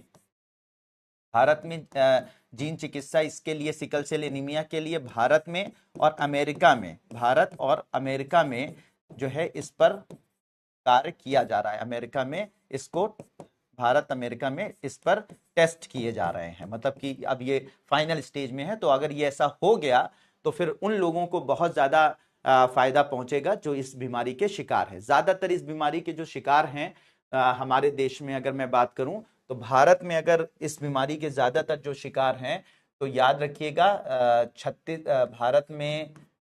भारत में जो इसके शिकार हैं ज्यादातर जो है वो है, तो सबसे ज्यादा छत्तीसगढ़ में, सीजी का मतलब छत्तीसगढ़, एमपी में, मध्य प्रदेश में, इसके अलावा उड़ीसा में, इसके अलावा जो है वो आपके तमिलनाडु में। तो जो वहाँ के जनजातीय लोग हैं, जनजातीय लोग हैं, तो उन जनजातीय लोगों में ये पाया जाता है। मतलब सबसे ज्यादा जो है छत्तीसगढ़, मध्य प्रदेश, उड़ीसा, तमिलनाडु के जनजातीय लोगों में ये पाया जाता है। तो उन लोगों के लिए बहुत बड़ी राहत की खबर होगी। तो अभी ये टेस्ट हो रहा है, अभी इसका इलाज संभव नहीं हुआ है, लेकिन अभी टेस्ट ट्रायल चल रहे हैं इसको दूर करने के लिए। तो मेरे बच्चों, यहाँ पर होप कि हाँ, होप कि ये पूरी तरीके से आपको समझ में आ गया होगा कि सिकल सेल एनीमिया क्या होता है और इसका इलाज के लिए क्या कार्य किया जा रहा है। ठीक है, बिल्कुल बात क्लियर।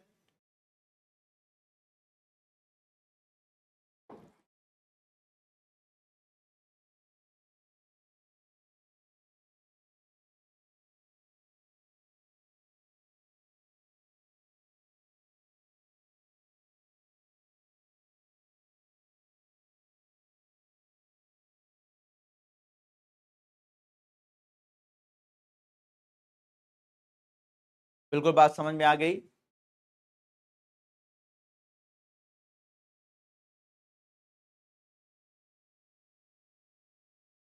जनजातीय लोगों,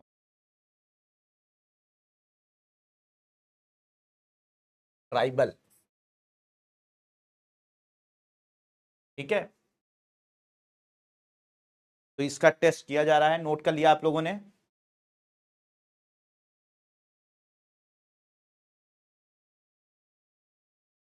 ब्लड की कमी पूजा उपाध्याय बहुत सारी वजहों से हो सकती है। ब्लड की कमी आयरन की कमी से हो सकती है, आपके शरीर में अगर आयरन की कमी हो गई है। विटामिन B12 की कमी से हो सकती है, विटामिन B6 की कमी से हो सकती है, ठीक है। इस शरीर में जो है वो कभी कभी आयरन आप खा रहे हैं लेकिन एब्जॉर्ब नहीं, उसकी वजह से हो सकती है। ब्लड कैंसर की वजह से हो सकती है।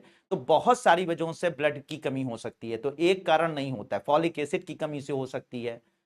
ये भी एक तरीका है, सिकल सेल से शेप एनीमिया, इससे भी हो सकती है, ठीक है। तो कारण पता करना पड़ेगा। ऐसे कोई नहीं बता सकता कि सर हमें ब्लड की कमी है, हम क्या करें। तो वो आप टेस्ट कराइए कि भैया किस वजह से आपकी ब्लड की कमी है, तो फिर उसका इलाज होगा। 11th क्रोमो सुना करो कीर्ति सिंह की 11th क्रोमोसोम के, यानी कि 11th क्रोमोसोम पर बीटा जीन पाया जाता है, उसमें दिक्कत आ जाती है, वो खराब हो जाता है।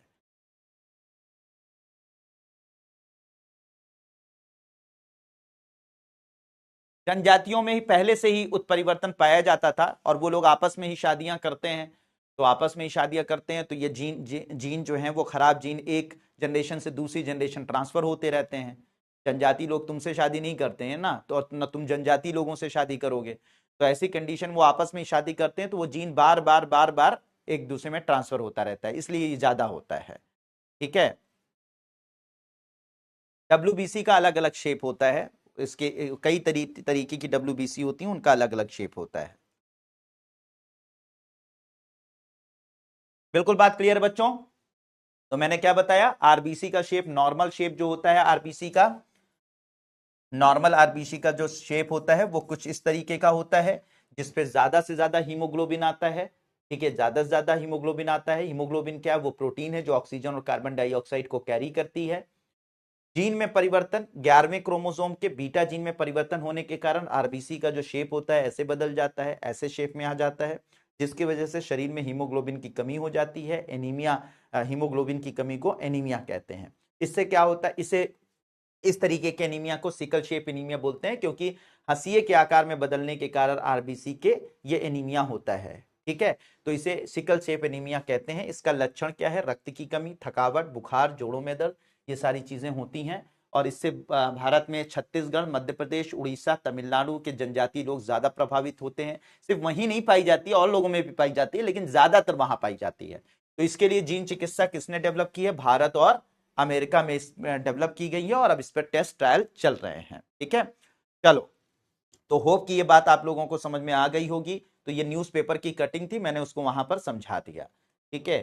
अब जो है वो एक बीमारी होती है हीमोफीलिया ना, हीमोफीलिया नाम की बीमारी होती है। हीमोफीलिया मैंने कल बताया भी था कि कुछ लोगों में रक्त का थक्का नहीं जमता, कुछ लोगों में रक्त का थक्का नहीं जमता, थक्का नहीं जमता, यानी कि अगर कहीं से ब्लड निकलना नहीं जमता, यानी कहीं से ब्लड ब्लड अगर निकलना शुरू हो गया तो फिर ब्लड निकलता रहेगा, रक्त का थक्का नहीं जमता। इस बीमारी को हम लोग क्या बोलते हैं, हीमोफीलिया, हीमोफीलिया कहते हैं। तो ये जो हीमोफीलिया नाम का रोग होता है बच्चों, इसकी कोई चिकित्सा नहीं थी, क्योंकि ये भी जीन की खराबी की वजह से होता है।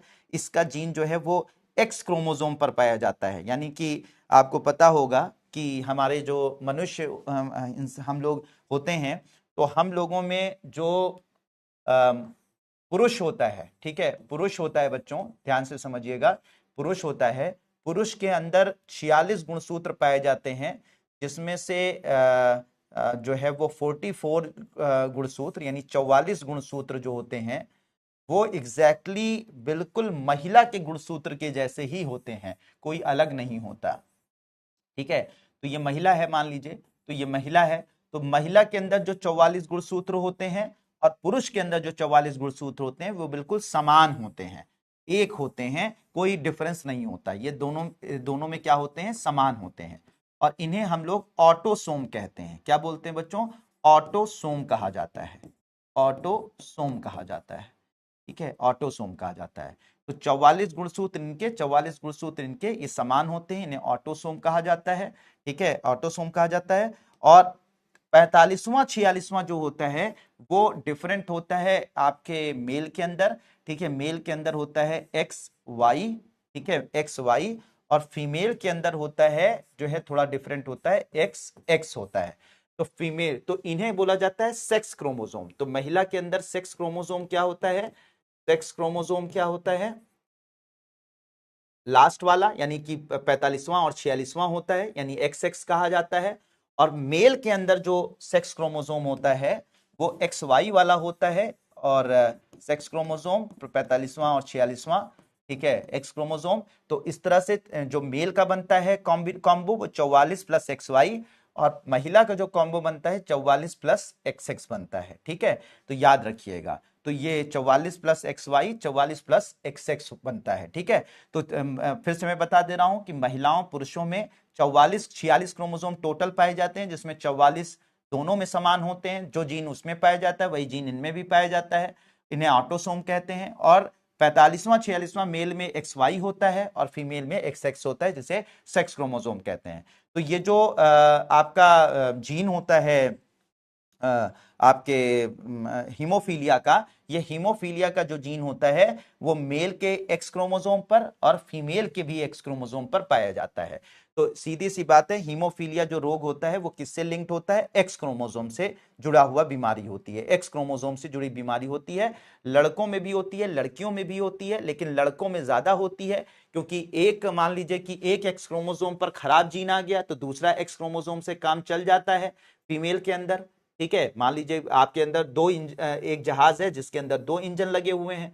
अब ये जो दो इंजन लगे हुए हैं, अगर दो इंजन लगे हुए हैं तो ये जो इंजन होते हैं बच्चों, ठीक है, ये इंजन अगर आपको लगे हुए हैं तो ये एक खराब हो गया मान लीजिए तो दूसरे से काम चल जाएगा, जहाज उड़ती रहेगी। और वहां पर अगर एक ही इंजन है यानी एक ही एक्स क्रोमोसोम है तो दूसरा तो वाई वाला है, वाई वाला बिल्कुल डिफरेंट होता है, तो इसके पास एक ही इंजन है। तो अगर एक एक्स क्रोमोसोम खराब हो गया या उस पर खराब जीन आ गया, हीमोफीलिया वाला आ गया, तो फिर इसको तो बीमार होना तय है। तो सीधी सी बात है, महिला को बचाने के लिए एक एक्स क्रोमोसोम खराब हो गया तो उस पर खराब जीन आ गया तो इससे हीमोफीलिया इसको नहीं होगा। दूसरा एक्स क्रोमोसोम के अंदर जो जीन मौजूद है वो प्रोटीन बना देगा, ब्लड क्लॉट करने वाले प्रोटीन बना देगा। तो फाइनली क्या है कि ये इसको इसका एक जीन खराब भी है, यानी एक एक्स क्रोमोसोम खराब भी है तो दूसरे से काम चल जाएगा, लेकिन वहां पर एक खराब हो गया तो फिर काम नहीं चलेगा। इसलिए याद रखिएगा, हीमोफीलिया जैसी जो बीमारी होती है या वर्णांधता वाली जो बीमारी होती है, ठीक है, हीमोफीलिया और वर्णांधता, वर्णांधता मैंने आप लोगों को कल बताया था। ठीक है, वर्णांधता जो बीमारी होती है, जो वो वर्णांधता वाली जो बीमारी होती है यानी जिसमें कलर नहीं पहचान आता, वो भी एक्स क्रोमोसोम पर होता है। तो याद रखिएगा, हीमोफीलिया, हीमोफीलिया और साथ ही साथ वर्णांधता की बीमारी किससे जुड़ी होती है, एक्स क्रोमोसोम से जुड़ी होती है, और ये पुरुषों को ज्यादा होती है। याद रखिएगा, पुरुषों को ज्यादा होती है। इसका सिंपल बात मैंने क्या क्या क्यों बताया, उसको सिंपल समझ लीजिए। मैंने बताया कि ये इसके पास एक्स क्रोमोसोम एक ही होता है, तो अगर इसमें खराब जीन आ गए तो फिर बीमार होना इसका तय है। वहां पर अगर एक जीन में खराब जीन आ गए तो दूसरा वाला संभाल लेता है, दूसरा वाला प्रोटीन बना देता है जो जरूरी प्रोटीन होते हैं। अगर हाँ, अब कुछ लोग कहेंगे दोनों खराब हो जाए, तो दोनों खराब हो गए तब तो फिर बीमारी हो जाएगी, तब तो हम थोड़ी ना कह रहे हैं कि जो महिलाएं होती हैं वो हीमोफीलिया की शिकार नहीं होती हैं, लेकिन हीमोफीलिया की शिकार होती हैं, लेकिन इनके चांसेस कम होते हैं, इनके ज्यादा होते हैं। ठीक है, इनके ज्यादा होते हैं, लगभग 95% पुरुष बीमार होते हैं, तो वहां पर महिला जो है वो सिर्फ 5% बीमार होती है। तो ये फर्क पड़ता है। तो हीमोफीलिया का रोग या फिर वर्णांधता का रोग, जिसे कलर ब्लाइंडनेस कहते हैं, वो ज्यादातर पुरुषों को होती है, महिलाओं को कम होती है। उसका कारण भी मैंने आपको बता दिया। होप कि आपको ये बात समझ में आ गई होगी। तो बिल्कुल बात क्लियर है बच्चों। ब्लड का थक्का कई कारणों से जमता है। ठीक है, प्लेटलेट्स भी एक कारण है, और सबसे इंपॉर्टेंट जो कारणों में से एक है वो है प्रोटीन, फैक्टर 8 प्रोटीन, जो कि जिसके बनने से ब्लड क्लॉटिंग होती है।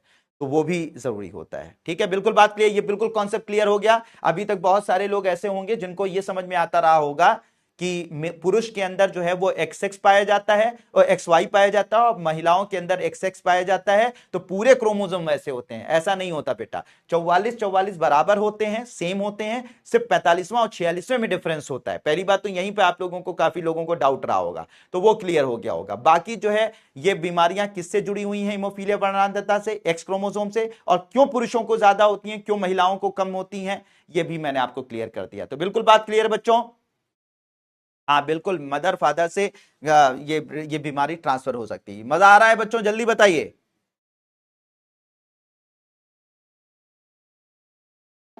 तो ये कॉन्सेप्ट वगैरह जब क्लियर हो रहे हैं तो मजा आ रहा है कि नहीं आ रहा है, कि ऐसा ही चल रहा है?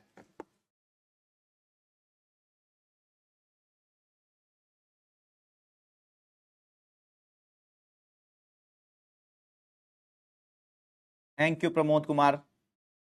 प्रमोद कुमार कह रहे हैं 12th क्लास में पढ़ा था, लेकिन इतना अच्छा एक्सप्लेनेशन पहली बार मिला।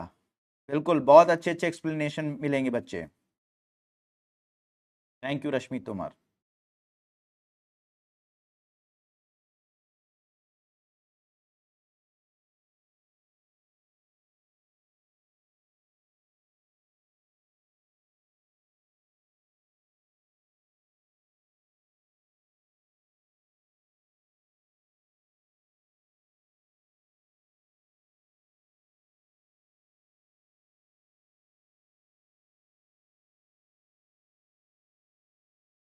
बढ़िया हर्षिता देवी, नोट कर लीजिए बच्चों।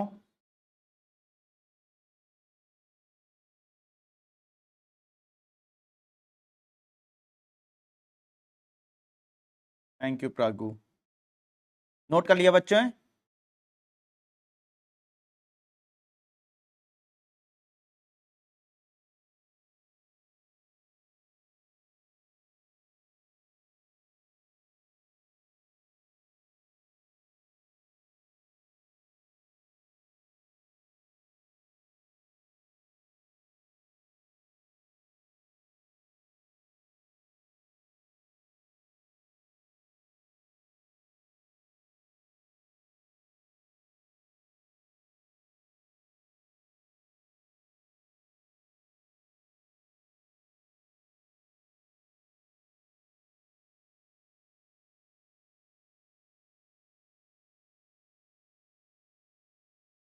Thank you Anam Sonam.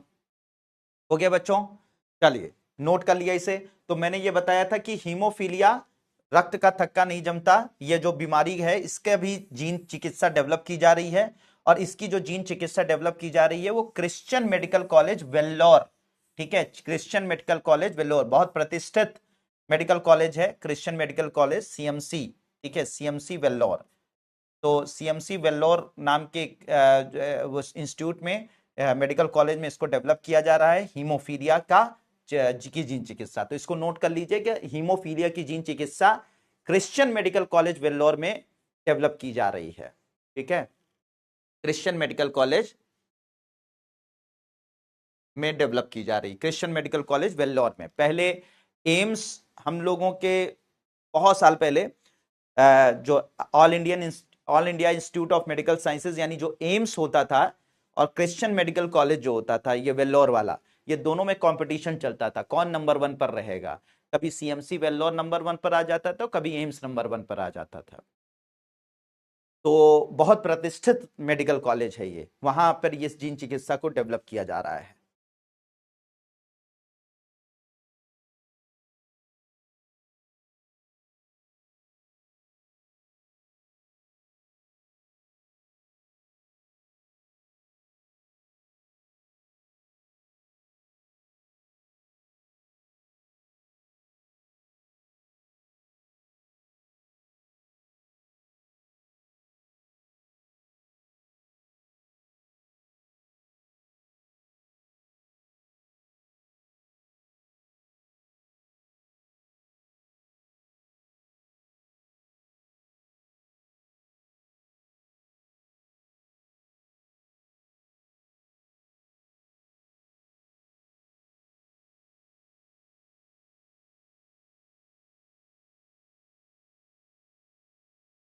हो गया बच्चों? बहुत बढ़िया प्राची। ठीक है, चलिए अब आगे बात करते हैं बच्चों। ठीक है, अब आगे जो बात करते हैं इसी तरीके से आईआईटी कानपुर ने, जो मैंने आपको बताया था ना, आईआईटी आंखों की जो डिसीज होती है, मतलब आंखों की अ, आनुवांशिक अंधापन जिसे बोल सकते हैं, तो उसके लिए जीन चिकित्सा डेवलप की है आईआईटी कानपुर ने। तो आईआईटी कानपुर ने जो है वो आनुवांशिक अंधेपन के लिए, रेटाइनल डिसीज के लिए जीन चिकित्सा डेवलप करी है। ठीक है, इसको भी नोट कर लीजिए, आनुवांशिक अंधापन के लिए भी जीन चिकित्सा डेवलप की गई है।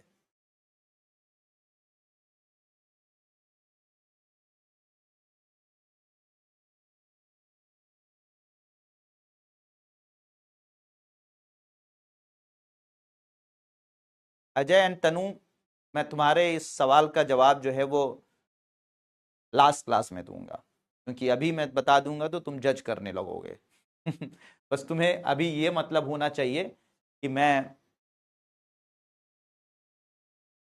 तुम्हें सारे टॉपिक जो है वो पढ़ा रहा हूँ, उससे वो अच्छे से समझ में आने चाहिए।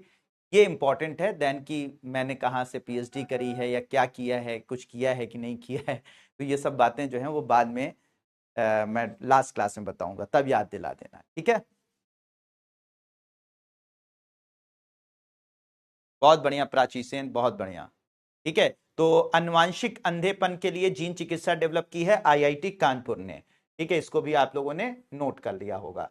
ठीक है बच्चों, तो इसके बाद बच्चों अब होता क्या है कि समझिएगा कि अब देखो ये तो जीन चिकित्सा हो गई। ठीक है, ये तो जीन चिकित्सा हो गई, मतलब जीन चिकित्सा का मतलब ये हुआ कि कोई बीमारी है तो उसके इलाज के लिए हमने चिकित्सा करी। ठीक है, ये तो अभी तक हम लोग वो बात कर रहे थे।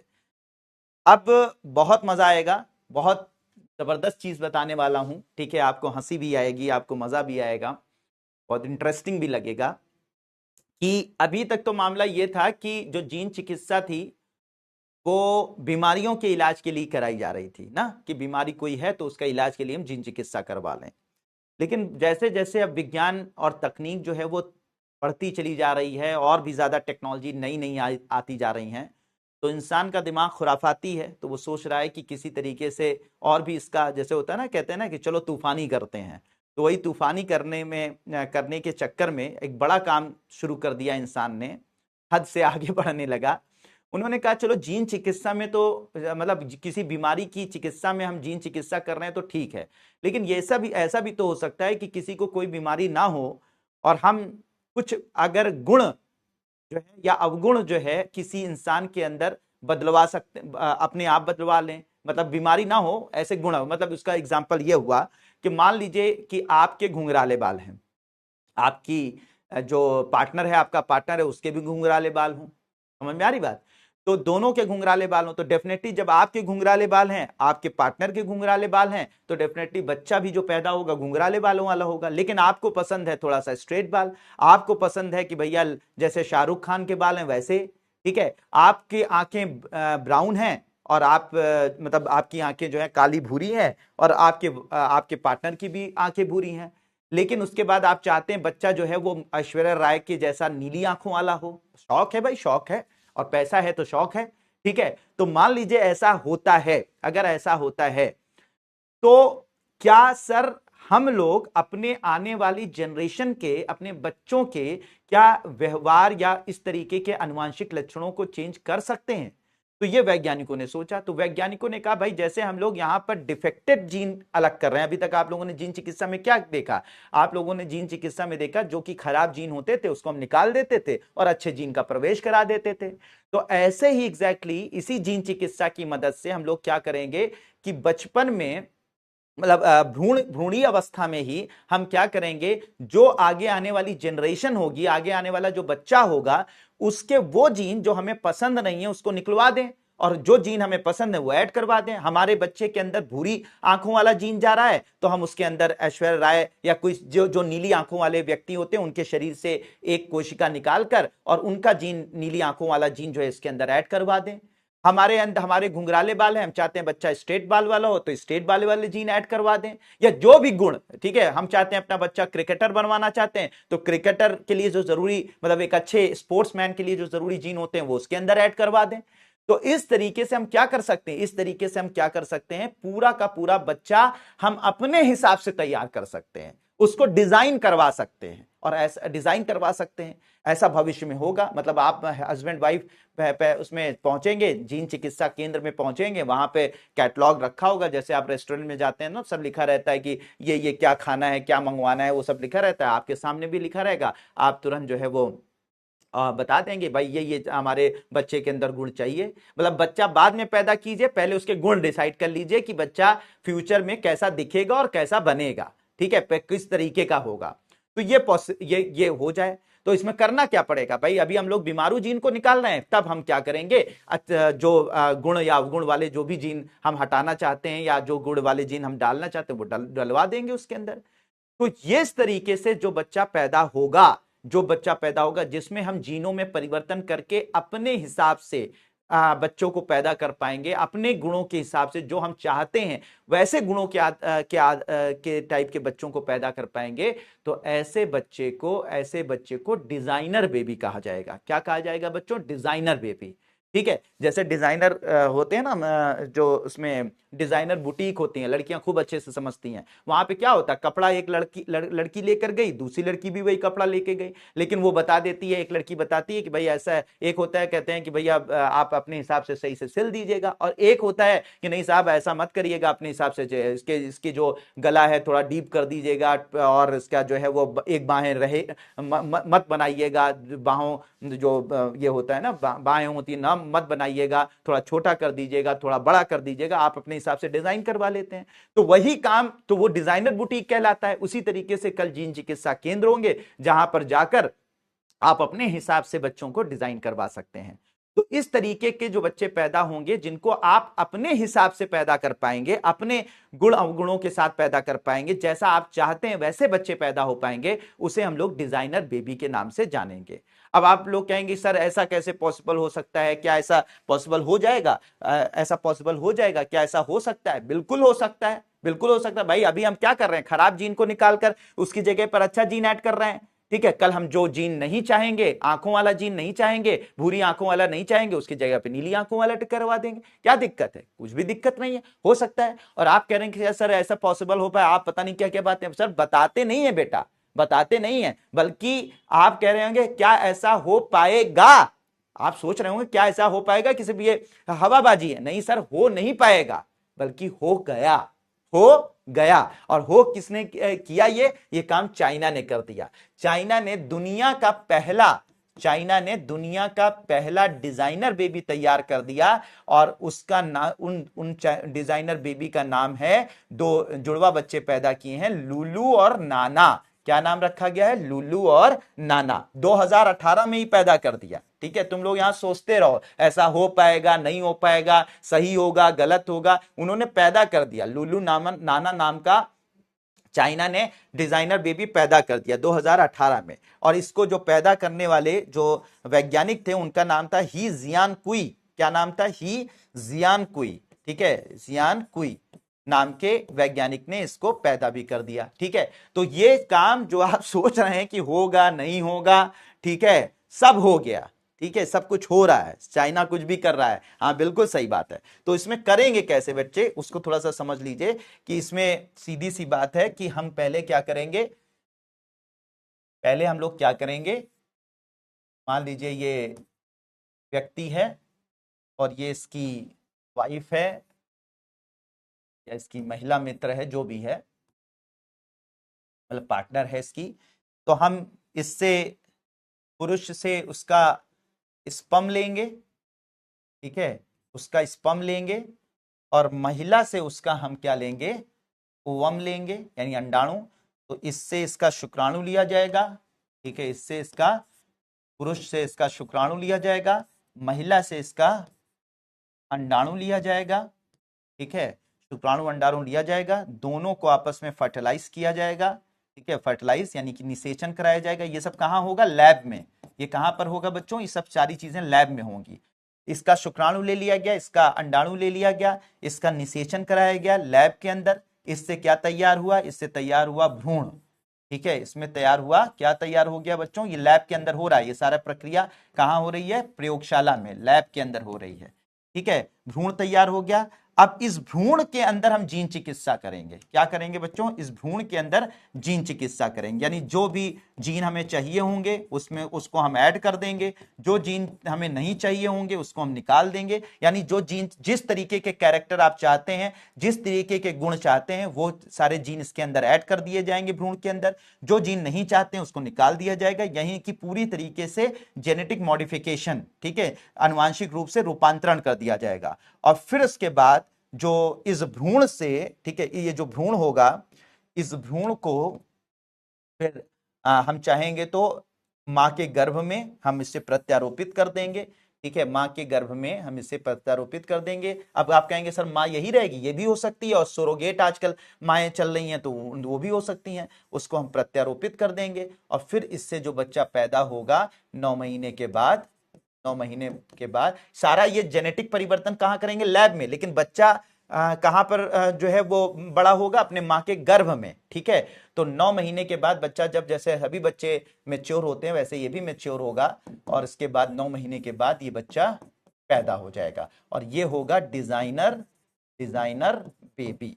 क्या होगा बच्चों? Designer baby, designer baby. तो इसमें जो आनुवांशिक रूप से रूपांतरित किया जाएगा भ्रूणी अवस्था में किया जाएगा, वो तब जिससे कि जितनी भी कोशिकाएं इसके शरीर में बने वो सारी की सारी एडिटेड रहें, जिस तरह से हम चाहते हैं उस तरह से रहें। ठीक है, तो सीधी सी बात है बच्चों, पुरुष का शुक्राणु, महिला का अंडाणु लेकर उसको लैब के अंदर निषेचित करके भ्रूण तैयार किया जाएगा। भ्रूण में जीन चिकित्सा करके, जीन को ऐड करके, जो भी जीन आप चाहेंगे उस जीन को हम क्या करेंगे? ऐड कर देंगे। जो जीन आप नहीं चाहेंगे उसको हम निकाल देंगे। और जीन एडिटिंग होने के बाद फिर इसके बाद इस बच्चे का जो भ्रूण तैयार होगा उसको मां के गर्भ में प्रत्यारोपित कर दिया जाएगा, और मां के गर्भ में 9 महीने बड़ा होने के बाद ये बच्चा पैदा होगा जो डिजाइनर बेबी होगा। ठीक है बच्चों, तो इस तरीके से डिजाइनर बेबी तैयार किए जा रहे हैं, और ये दुनिया में ये काम हो चुका है। ठीक है, बिल्कुल बात क्लियर है बच्चों? मजा आया ये बातें जाने? इंडिया में अभी नहीं हुआ है, इंडिया में ऐसा कोई डिजाइनर बेबी नहीं तैयार हुआ है। फिर उन वहां पे चाइना में भी तैयार किया गया, और चाइना में जब तैयार किया गया तो ये कहा गया कि नहीं, ये तो जो है बहुत गलत काम हो रहा है, तो प्रकृति के साथ खिलवाड़ है, ये मानवता के साथ खिलवाड़ है।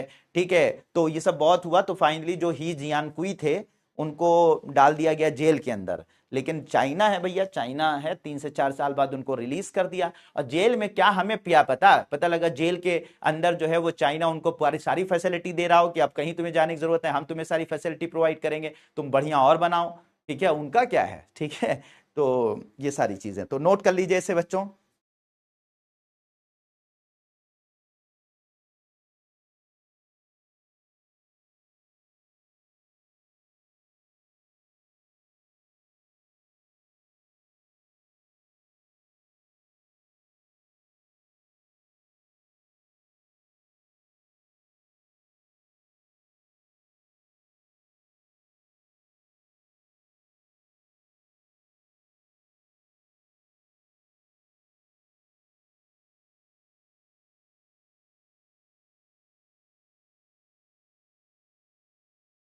नहीं, पूरी तरह से अभी लैब में नहीं मतलब डेवलप करना अभी पॉसिबल है। हाँ, फ्यूचर में ऐसा किया जा सकता है, ऐसे पे काम चल रहा है। ये हमें सब पता है प्रागु, तुमको पहली क्लास में, दूसरी क्लास में ही बता दिया था बेटा कि हमें हर अब जीन के बारे में पता है, कौन सा जीन क्या काम करता है। नहीं, पूरी तरह से अभी जो है गर्भ में ही बड़ा हो सकता है। अभी आर्टिफिशियल बॉम्ब या आर्टिफिशियल गर्भ बनाया जा रहा है, लेकिन अभी वो सक्सेसफुल नहीं है। अभी फिलहाल जो है वो गर्भ में ही, मां के गर्भ में ही वो बड़ा होगा।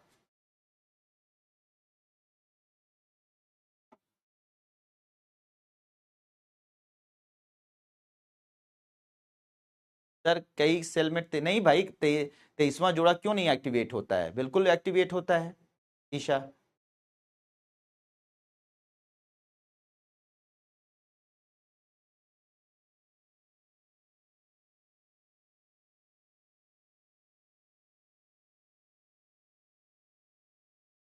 तो एक लाइन में लिख भी लीजिए इसको, डिजाइनर बेबी को बच्चों, डिजाइनर बेबी को एक लाइन में लिख भी लीजिए कि भ्रूणी जीन चिकित्सा की मदद से, भ्रूणीय भ्रूणीय ठीक है, भ्रूणीय जीन चिकित्सा की मदद से, भ्रूणीय जीन चिकित्सा की मदद से,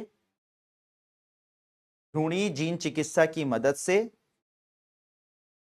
भ्रूणीय जीन चिकित्सा की मदद से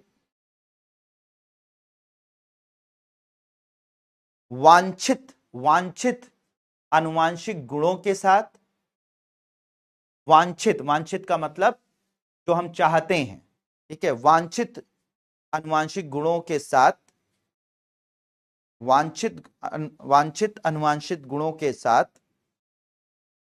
आनुवांशिक गुणों के साथ, वांछित आनुवांशिक गुणों के साथ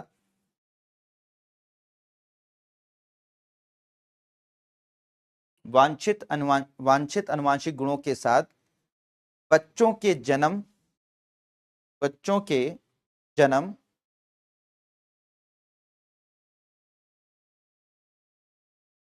आनुवांशिक गुणों को वांछित आनुवांशिक गुणों के साथ बच्चे को जन्म दिया जाता है, बच्चों को जन्म दिया जाता है। इस तरह के बच्चों को वांछित आनुवांशिक गुणों के साथ बच्चों को जन्म दिया जाता है।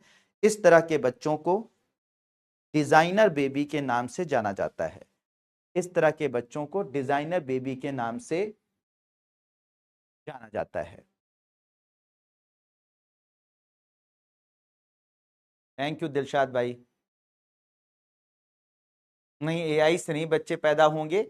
एआई जो है जेनेटिक कैरेक्टर्स को बदलने में, कौन सा जेनेटिक कैरेक्टर डाला जाए, कौन सा जेनेटिक कैरेक्टर हटाया जाए, ये कर सकता है, ये बता सकता है, डिसाइड कर सकता है, बट कोई बच्चे नहीं पैदा कर सकता। ऐसे नहीं हुआ है प्रागु। तो एआई से बच्चे नहीं पैदा किए जा रहे हैं, बस एआई बता सकता है कि कौन से गुण अवगुण वगैरह जो है डाले जाएं, कौन से ना डाले जाएं, इस पर वो बात कर सकता है। ठीक है, ये भी नोट कर लीजिएगा बच्चों। चाइना ने पहला 2018 में पैदा किया था, ही जियान कुई नाम के वैज्ञानिक ने पैदा किया था। नाम दोनों बच्चों का था लुलू और नाना।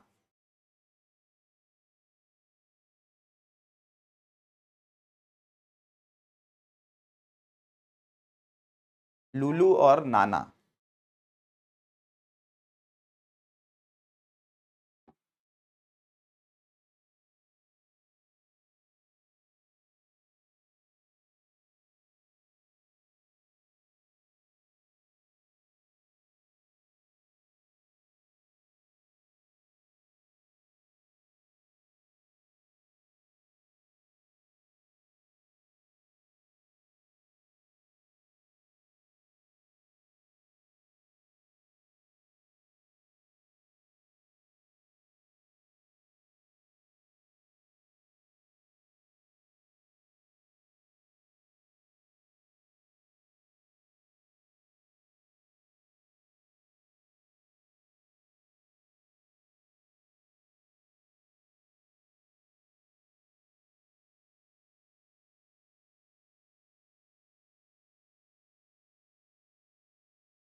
नोट कर लिया बच्चों। वो बच्चों को छिपा कर रखा गया है। अगर उन बच्चों को जाहिर कर दिया जाएगा तो उनके साथ डिस्क्रिमिनेशन हो सकता है, तो इसलिए उनको छुपा कर रखा गया है। चलिए बच्चों, अब हम लोग बात करते हैं एक नई टेक्नोलॉजी पर, जिसे बोलते हैं जेनो ट्रांसप्लांटेशन। क्या कहा जाता है? जेनो प्रत्यारोपण या जेनो ट्रांसप्लांटेशन के नाम से जाना जाता है। तो जेनो प्रत्यारोपण, तो जेनो प्रत्यारोपण या जेनो ट्रांसप्लांटेशन, इसमें क्या होता है बच्चों कि अच्छे से देखिएगा। इसमें, इसके अंदर क्या होता है कि अगर मान लीजिए कोई मनुष्य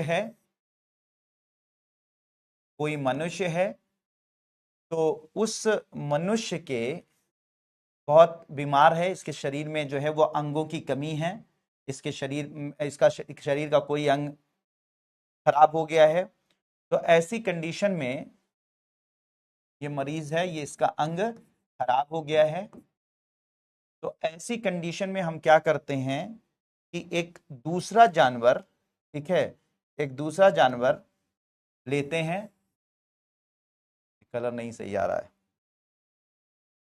एक दूसरा जानवर हम लेते हैं, जैसे मान लीजिए कि हमने एक सुअर ले लिया,